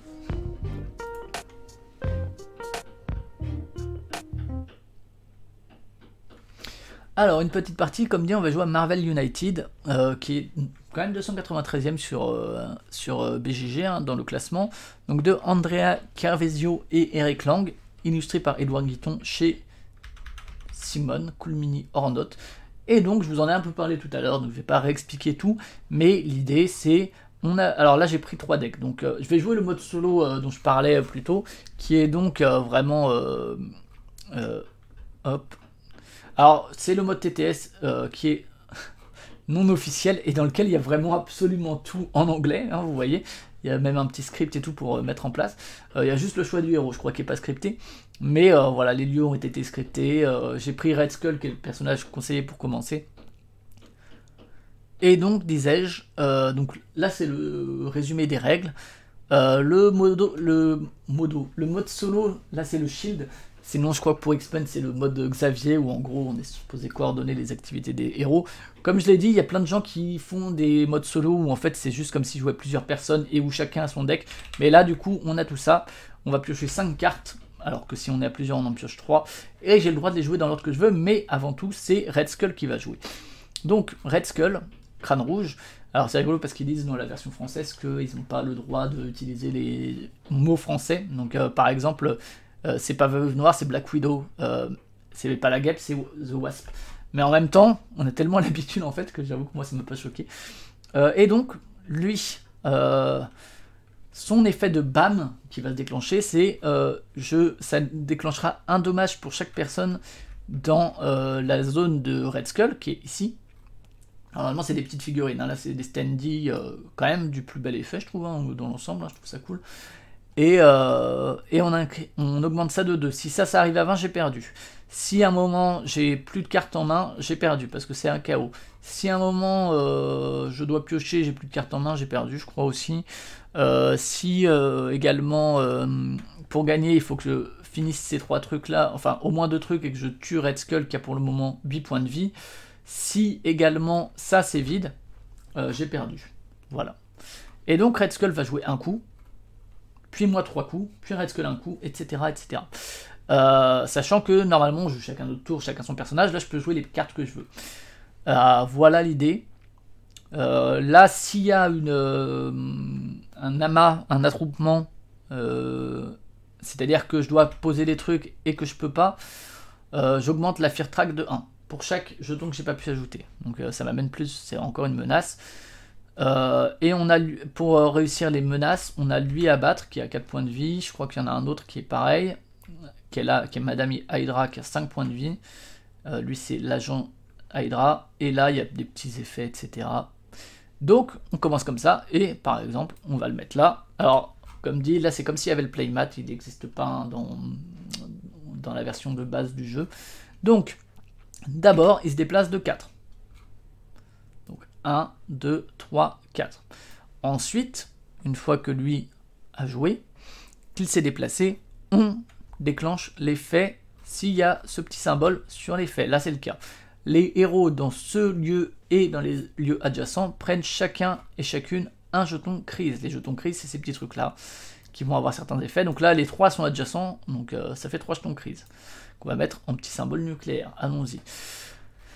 Ensuite, une fois que on a fait l'effet d'arrivée, on résout le BAM s'il y a un BAM. Là, il y a un BAM, donc on le résout. Là, c'est... Donc, quoi qu'il en soit, donc, je devrais infliger un dommage à chaque héros. Et c'est là que vous voyez le problème, c'est que s'il était arrivé là, je perdrais déjà 3 cartes, ce qui est beaucoup. Et donc, ça n'a pas effet. Mais par contre, ça avance de 2 quand même. Hein. C'est pas l'un arrive si l'autre arrive. C'est-à-dire que de toute façon, on avance de 2, et en plus ça. Mais si on ne peut pas faire ça, on avance quand même de 2. Et ensuite, est-ce qu'on rajoute des petits zigs? Oui. Donc, on le fait dans l'ordre, normalement, ça, dans l'ordre horaire.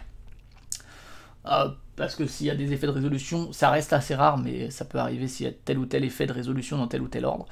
Donc, on commence par rajouter un Thug, un Malfrat ici, puis 2 ici. Et ben, ça commence bien, parce que là, comme vous le voyez, on commence toujours par les Malfrats si on doit ajouter des Malfrats et des citoyens. Je peux pas rajouter le deuxième, donc il y a un attroupement, et j'augmente de 1. Parce que j'ai pas pu en placer un. Puis j'en place un ici. Voilà. Hop. Et son tour est terminé. Et donc c'est à moi et je vais pouvoir enchaîner 3 tours. Donc d'abord, première chose, c'est regarder piocher une carte. Ensuite je joue une carte. Alors, est-ce que là j'ai un truc spécial? Non, c'est bon, je regardais. Donc là pour l'instant je peux pas lui taper dessus puisque c'est que une fois que j'aurais rempli 2 cartes comme ça que je pourrais. Hop, alors, qu'est-ce qu'on va faire? Donc,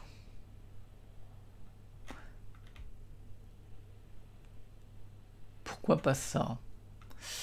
On pourrait... alors, les symboles comme ça, c'est des jokers qu'on peut qui peuvent compter comme des réussites, comme des combats ou comme des déplacements. Voilà. Est-ce qu'on ferait pas genre ça avec Captain Marvel? On va faire ça donc. Ce qu'on va faire, c'est quoi le pouvoir d'ici? Pas mal. On va peut-être commencer par... je sais pas trop. Et ça c'est quoi ça? On va peut-être commencer par ça. Donc là, dans l'ordre que je veux, je fais le pouvoir de la carte héros précédent. Là il n'y en a pas puisque c'est la première carte. Et ensuite je fais soit l'effet spécial, soit les effets du bas dans l'ordre que je veux. Par contre, si je commence l'effet spécial, je suis obligé de le terminer.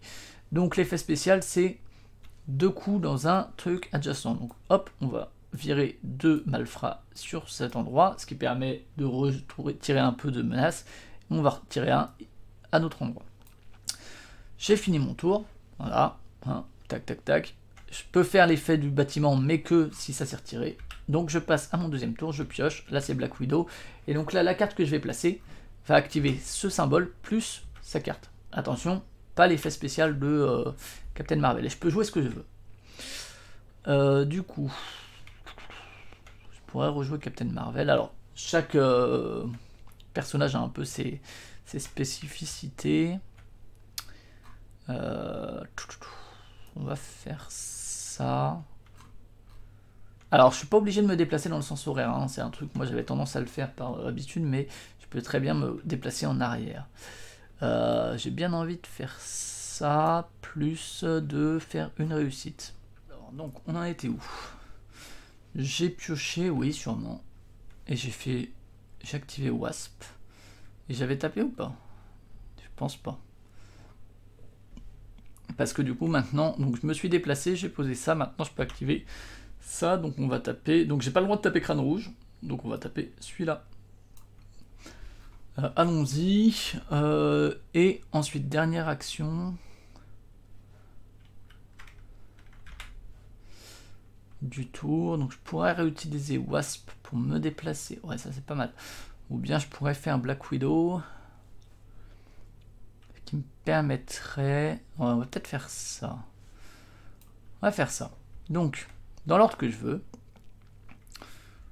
je peux rajouter 2 trucs comme ça ici. Et ensuite, j'ai 2 actions de Joker. Et le Joker, c'est vraiment ce que je veux. Donc, je pense que je vais taper un malfrat. Et je vais rajouter mon 3e jeton ici. Donc, maintenant, ça c'est fait. Puisque j'ai posé les 3. Le jeton menace, il vient ici pour montrer que c'est fini. Ça, je le dégage. Je peux la mettre à la poubelle. Et du coup, ça débloque cet effet-là. Qui, en l'occurrence, je vais pouvoir l'activer si je finis mon tour dessus. En l'occurrence, c'est je peux échanger une carte de ma main avec une carte de la storyline. Ça pourrait être utile. Notamment, par exemple, de reprendre la guêpe pour plutôt mettre ça, puisque c'est un joker alors que l'autre c'était 2. Voilà. Je peux le faire, puisque là c'est la fin du tour. Voilà. Mon histoire est terminée, messieurs, mesdames, applaudissez. Maintenant, on va passer au tour de Red Skull. Donc, il avance de 2. 1, 2. L'effet BAM s'applique. C'est dans l'ordre. Ah, par contre, ouais, j'avais zappé un truc, mais le BAM, il était où? J'avais oublié de faire ce BAM. Bon, c'est bon. Et là aussi, c'était bon. Voilà, typiquement, si vous commencez la partie sur Crossbones, et ben vous pouvez pas en fait. Vous perdez parce que s'il y a un BAM tout de suite, ça inflige 2 dommages à chaque héros à cet endroit. Donc ça fait perdre 2 cartes par personne. Donc ça vous fait perdre 6 cartes. Vous avez que 5 cartes, donc vous avez perdu. C'est là que je disais que le mode solo de base, il y a quelques trucs qui collent pas du tout, quoi. Donc, là il y a du BAM. Donc, on augmente le niveau de 2. Il n'y a personne dessus, donc ça c'est bon. Ici, il n'y a personne, donc c'est bon. Et l'autre BAM, il est là. Là, c'est bon aussi. Et parce qu'on peut bien sûr le prévenir avec des jetons crise, sauf qu'au début, on n'a pas de jetons crise. Donc voilà. Donc, ensuite, il a fait ça, il a fait son effet BAM. Il n'y a pas d'effet d'arrivée. Donc, il va rajouter les personnages. Donc, en commençant par ici, donc là, il n'y a que des civils. Donc, on commence par un civil ici, ce qui fait que là, c'est plein. Puis 2 ici, ce qui fait que là, c'est plein aussi. Ça, c'est dangereux parce que ça peut vite augmenter après. Hein. Et 1 ici, c'est ça. Là, on a encore une place aussi. Il va vraiment falloir un peu vider les endroits. Ok, donc lui, il a fait. Donc, c'est à moi. Hop, une carte. Parce qu'il y a donc cette course un peu au truc de se dire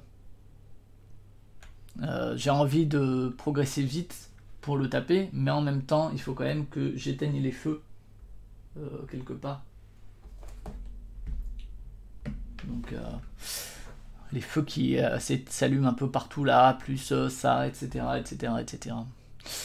Alors qu'est-ce qu'on va faire? Donc là moi je vais pouvoir activer ça, donc c'est ce que je disais, même s'il y a eu son tour à lui entre, ça n'empêche que là je vais activer ça. Alors qui on va faire jouer?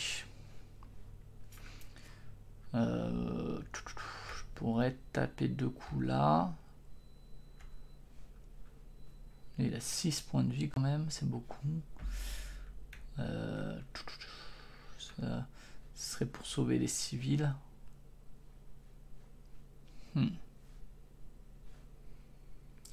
J'hésite un peu. Est-ce que je ferais pas genre ça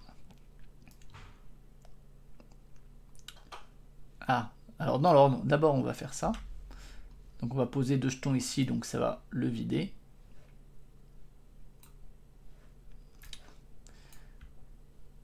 Voilà, comme ça c'est bon. En fait, enlever les menaces, au-delà du fait de faire progresser ça, c'est bien parce que aussi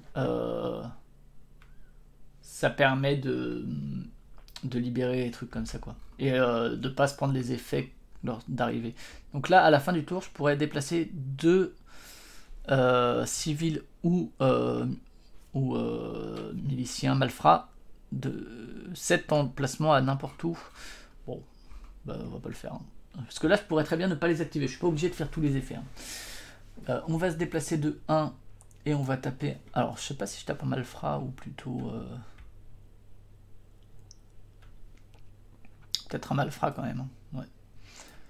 Voilà, mon tour est fini. Je pioche. Donc il y a Black Widow toujours. Il y a la guêpe. Je pourrais faire ça avec la guêpe en fait, peut-être. Ce serait peut-être pas mal. Sachant que bah ça, c'est en commun. Normalement, chacun a les siens. Mais là, c'est un truc commun que j'ai. Ok. Ou bien je tape 2 fois sur lui. Et re 2 fois après. Ah non, je pourrais pas. Ça c'est quoi? C'est juste un move. Je pourrais lui retirer 3 points de vie. Non, ce qu'on va faire, on va rejouer la guêpe. Comme ça. Et on va d'abord utiliser cette carte pour ce... Est-ce que je tape avant? Ouais. On va d'abord... Non, on va se déplacer.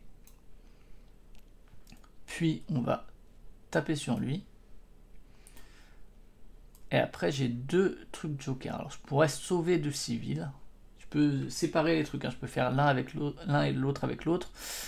Ou bien je peux taper 2 fois Madame Hydra. Mais j'avoue que les civils... Ou bien je pourrais me déplacer. Ah oui, là chaque bonhomme c'est 2 dommages. J'ai bien peur que là ça craigne un peu. On va lui infliger déjà un dégât. Il me reste une action. On va lui infliger un deuxième. Le truc là c'est que j'utilise qu'un seul perso, c'est un peu con. Hop. Alors. Donc là je peux faire double truc et puis après ça c'est pas mal. On va peut-être jouer Marvel. Captain Marvel qui va se déplacer peut-être jusque là. Et qui va ensuite... Alors, je pourrais taper un malfrat ou bien sauver un zig. On va taper un malfrat. Voilà. Donc là j'ai fait tout mon tour. Salut Mops, bon courage à toi pour la fin du boulot. Voilà, on a fini notre tour. Hop. Alors je crois que comme c'est bien fait, en fait, si on arrive au bout, on a perdu. Fin de tour, c'est fait. Je peux pas activer le pouvoir puisque c'est pas libéré. Donc d'abord il avance de 1, puis il active le lieu, mais il n'y a rien à activer. Donc il active le BAM. Donc ça avance de 2. Et un dommage à Captain Marvel. Donc là je dois défausser une carte. Juste normalement, hein, si je joue à plusieurs, j'ai ma Captain Marvel, donc je défausse une carte Captain Marvel. Là je peux défausser la carte que je veux. Mais je vais quand même, je pense, défausser celle-ci qui est un peu la moins flexible de toutes. Quand on défausse une carte, elle vient en dessous du deck. Ce qui peut être bien parce que ne plus avoir de carte dans son deck et devoir piocher ou un truc comme ça, c'est aussi une condition de défaite. Donc il a fait son BAM, lui il fait son BAM, qui ferait un dégât à Wasp, mais je peux défausser un jeton crise pour prévenir ce dégât, donc ça c'est bien. Et lui il fait du BAM, mais on s'en fout. Ok, donc le BAM c'est fait. Tac. Et ensuite, il rajoutait quoi? 2 civils là. Donc d'abord un ici. Bon, heureusement qu'on a tapé sur un gars. Ensuite, il en rajoute 2 ici, mais il y en a un qui peut pas rajouter. Donc ça avance de 1. C'est pas la meilleure des nouvelles. Ça, on va juste le lock. Et un ici, qui fait que c'est rempli aussi. Ouais, ça commence à être un peu craignos. Et on peut toujours pas taper sur Red Skull pour le moment. Ok, bon, on a quand même limité la casse. On pioche. Et donc on sait ce qu'on va piocher, ça c'est cool quand on est en solo, pour le coup, le fait de mélanger les decks, on sait ce qu'on va avoir ensuite. On peut donc planifier un petit peu. Alors, est-ce que on ferait... Bon, Captain Marvel elle est pas ouf, mais par contre elle a 2 coups là potentiels. Lui il a 3 points de vie. Je pourrais faire ça éventuellement pour le défoncer. Tac tac tac tac tac tac.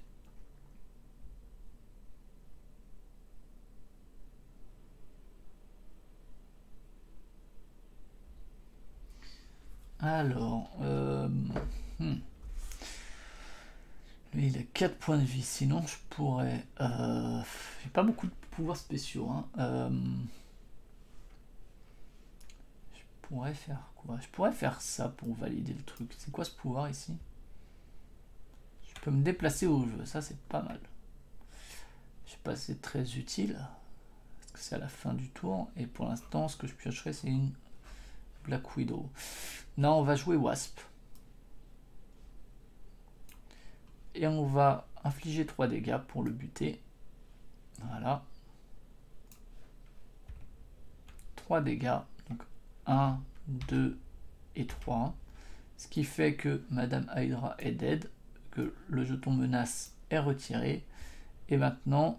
Ah, ça c'est bien par contre. Du coup, je pense que je vais pas me déplacer. Je vais pas l'utiliser cette action de déplacement. Je vais plutôt piocher. Et donc une deuxième action.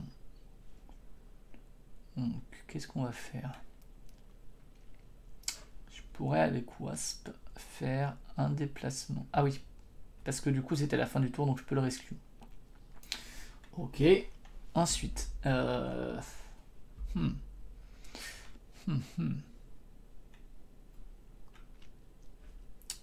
J'hésite un peu, je pourrais faire ça, mais sauf que lui, il en faut 2 pour le taper. Ouais, on va peut-être faire ça quand même. On va faire donc un déplacement. Puis, lui, il lui faudrait 2 coups. Ce que je n'ai pas. J'en ai qu'un. Donc, on va poser 2 étoiles. 1 et 2. Et mon tour est terminé. Et je pioche une dernière action. Donc ça, ce serait 2 étoiles pour peut-être sauver un civil. Et ça... ouais, on peut faire ça. Allez. Donc, on va sauver un civil. Et défausser ça avec la 3e. Hop. Là, à la fin du tour, c'est... Je peux me déplacer où je veux, ça c'est bien. Donc... Comme on le voit ici, ça c'est plein. Ça veut dire que ça je peux le dégager. Et attention, ça veut pas dire que ça déclenche ça. En fait, on décale ça normalement. Hop. Voilà. Oups. Ah là là, quel enfer. Mais arrêtez un instant.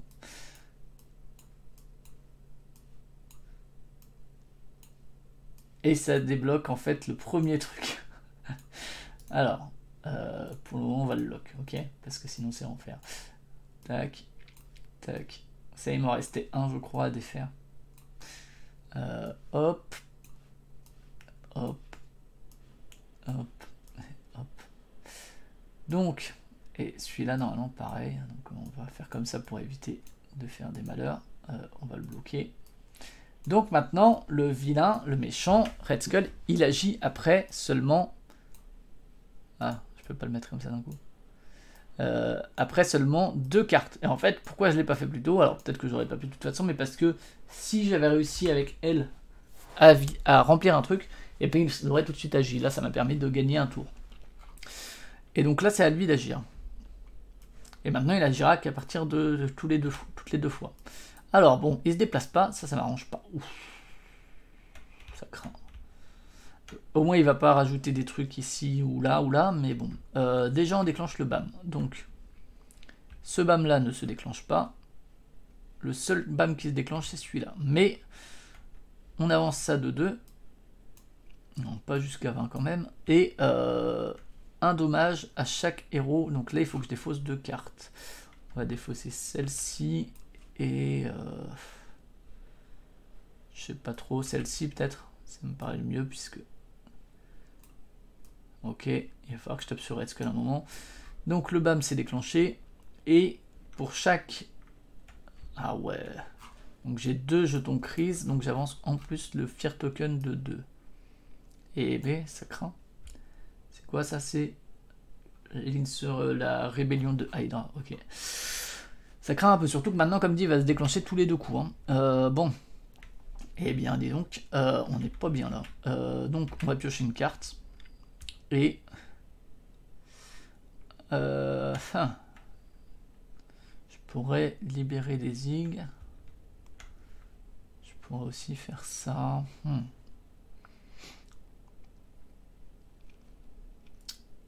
J'ai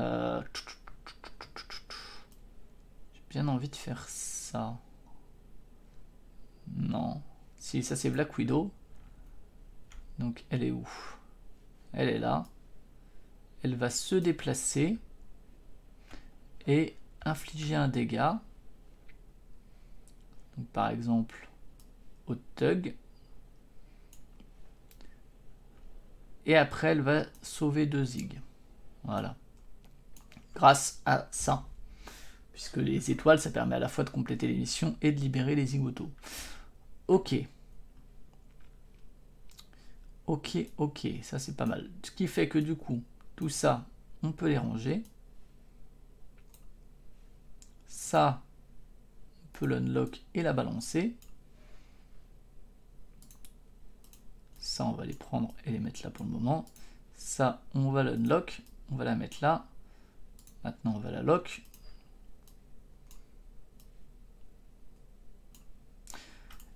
Et maintenant, je peux taper sur le vilain. Voilà, enfin. Et donc, il a 8 points de vie. Si j'arrive à le battre, j'ai gagné. Voilà. Je vous ai sauvé les oreilles parce que j'ai éternué. Donc, par contre, même si maintenant je peux le battre, j'ai quand même un intérêt, entre guillemets, à vider ça parce que ça me permettrait de piocher 3 cartes puisque je contrôle 3 héros. Donc, c'est quand même cool. Donc, j'ai déclenché ça, j'ai fait tout ce qu'il faut. Tac, tac, tac, tac, tac, tac, tac. Ok. On pioche. Et donc là, c'est le dernier tour avant...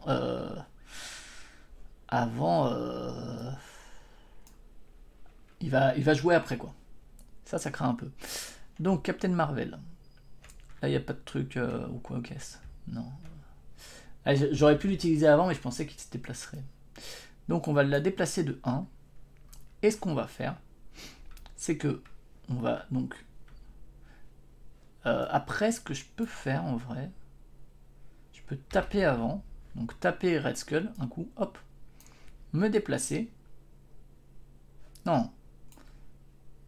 Retaper.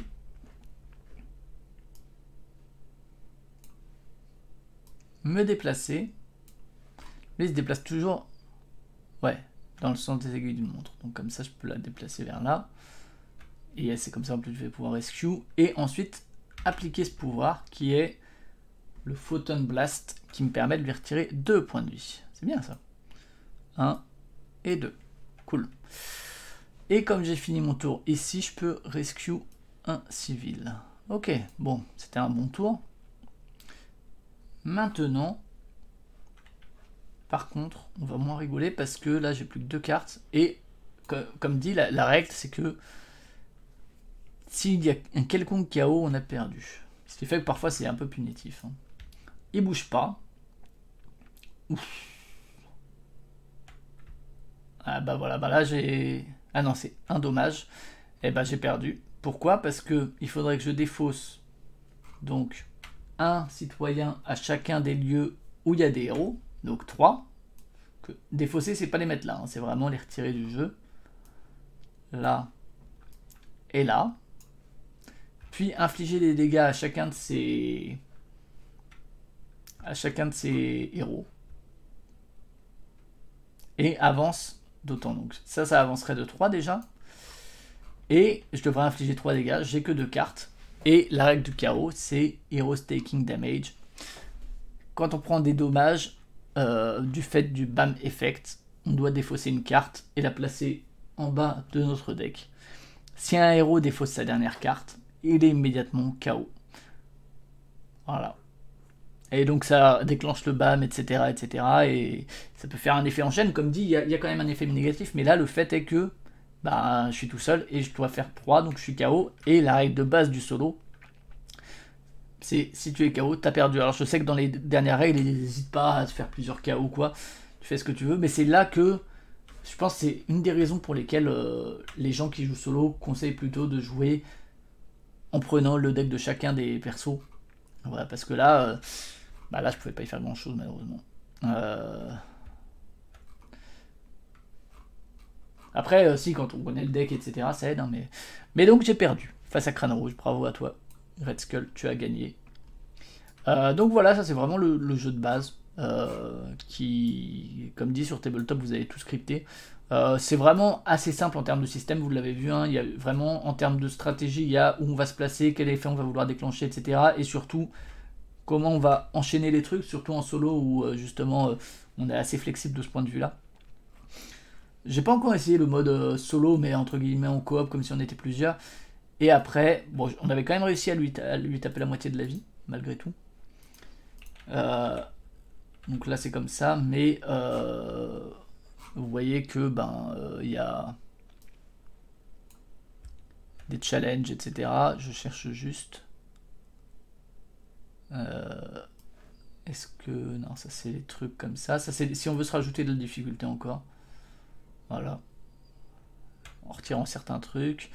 Red Skull. Voilà, par exemple Taskmaster. Celui-là. Son truc, c'est son ban, c'est tu infliges un dommage à chaque héros là où il est, et tu ajoutes un jeton, un token crise. S'il y a trop d'attroupements, à ce moment-là, tu rajoutes des jetons crise. Et ces règles spéciales, on peut pas le. Tant qu'il y a des jetons crise, on peut pas le taper. Donc voilà, ils ont tous un peu leur spécificité, ce qui est plutôt cool. Et voilà, donc les cartes menaces vont aussi plus être les mêmes. Et les plan deck non plus. Voilà. Et bah, donc ça, c'est ceux vraiment de base. Ça, c'est les 3 héros qu'on a au début. Après, ben, lui par exemple, c'est tu rajoutes 3 malfrats dans le lieu où est Ultron et tu mets un dommage à chaque personne ici. Si on peut pas rajouter des personnages, on les rajoute. Ah oui, ok. Ah oui, et si tous les lieux sont occupés, ouais. Donc c'est vraiment des dynamiques assez différentes. Si tous les lieux sont occupés par des jetons, on a perdu. Et donc, comme vous le voyez, il y a plein de méchants différents. Il y a plein de règles différentes. Il y a plein de challenges différents. Bref, vous avez plein de petits trucs qui sont assez cool. Doctor Doom. Salut Asirigo, j'espère que tu vas bien. On a fini tout juste, mais et voilà, là c'est si on veut le faire jouer. Voilà, là c'est si on veut le jouer en super vilain, Doctor Doom. Donc vous voyez que chaque personne a des petites règles un peu particulières. Évidemment, ben, chaque personnage aussi a son deck. Alors pour l'instant, je trouve que les decks des héros et des héroïnes sont ont moins d'intérêt que l'asymétrie, enfin la différence des super vilains.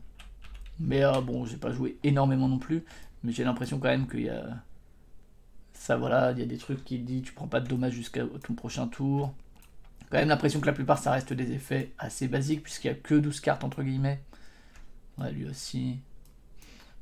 Celui-là, tu peux attacher un jeton stun à un vilain ou à un sbire. Ok, ça empêche le bam, c'est pas mal. Ça aussi. Professeur X, qu'est-ce qu'il a comme pouvoir? Et donc il y a des boîtes d'extension. Typiquement là, ça c'est une boîte de base sur laquelle j'ai joué. Puis tout ça c'est des extensions. Les X-Men, il y a une boîte de base, puis des extensions. Je crois que là il doit y avoir une nouvelle boîte de base qui va arriver bientôt. Ah oui, là tu donnes des jetons à un autre héros. Voilà, ok, là ça permet d'échanger des trucs avec la story, avec l'intrigue. Ça, tu peux transformer certains trucs, ouais. C'est un peu thématisé, mais bon, ça reste assez, assez léger.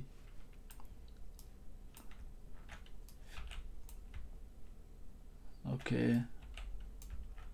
Bref, vous voyez, donc moi je trouve ça plutôt sympa.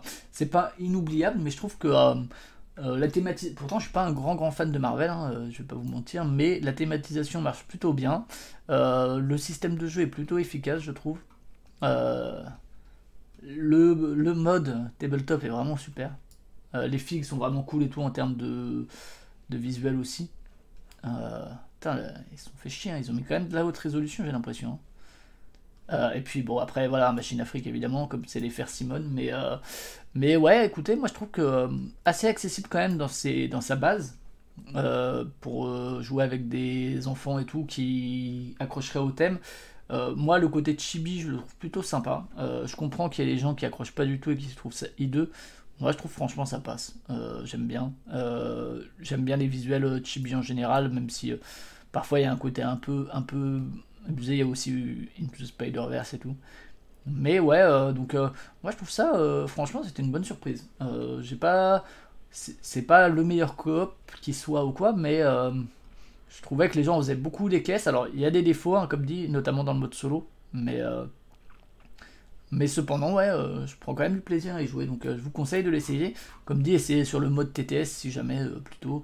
Je crois qu'en plus, bon, les extensions sont à 20 balles, mais sinon c'est des jeux à 30 balles ou un truc comme ça, c'est pas non plus du 6 mode qui coûte 90 balles, ce qui colle plutôt au côté assez accessible qu'ils veulent peut-être donner, quoi. Donc voilà, je vous propose que on passe maintenant à la conclusion. Voilà, c'est fini pour aujourd'hui, pour l'hebdo. Si vous voulez voir Marvel United, le podcast, vous pouvez aller sur la chaîne YouTube.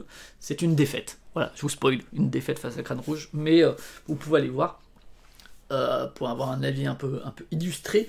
Merci en tout cas d'être passé, que ce soit sur Twitch, que ce soit en podcast ou que ce soit sur YouTube. N'hésitez pas à partager tout ça. Passez une bonne fin de journée. Si jamais vous regardez ça alors que vous allez ou être à Cannes, ben, bon Cannes à vous. Si vous en revenez, ben, j'espère que ça s'est bien passé. J'espère que Trio a eu l'As d'or. Voilà, hein, on croise les doigts. Et puis, moi, je vais aller faire un peu de sport. Et puis voilà. Puis bonnes vacances aussi aux personnes qui seraient en vacances. Et puis voilà. Ciao, à plus. Tu comprends? Les vrais clients ont changé. Et qu'on s'en aperçoit à peine, sauf les gens, sauf bien sûr, vous êtes au courant, mais les clients ont changé, je veux dire. Les clients de la télévision, c'est qui? C'est plus les auditeurs. Les clients de la télévision, c'est les annonceurs. C'est eux les vrais clients. Les annonceurs, c'est les vrais clients, il n'y a plus de...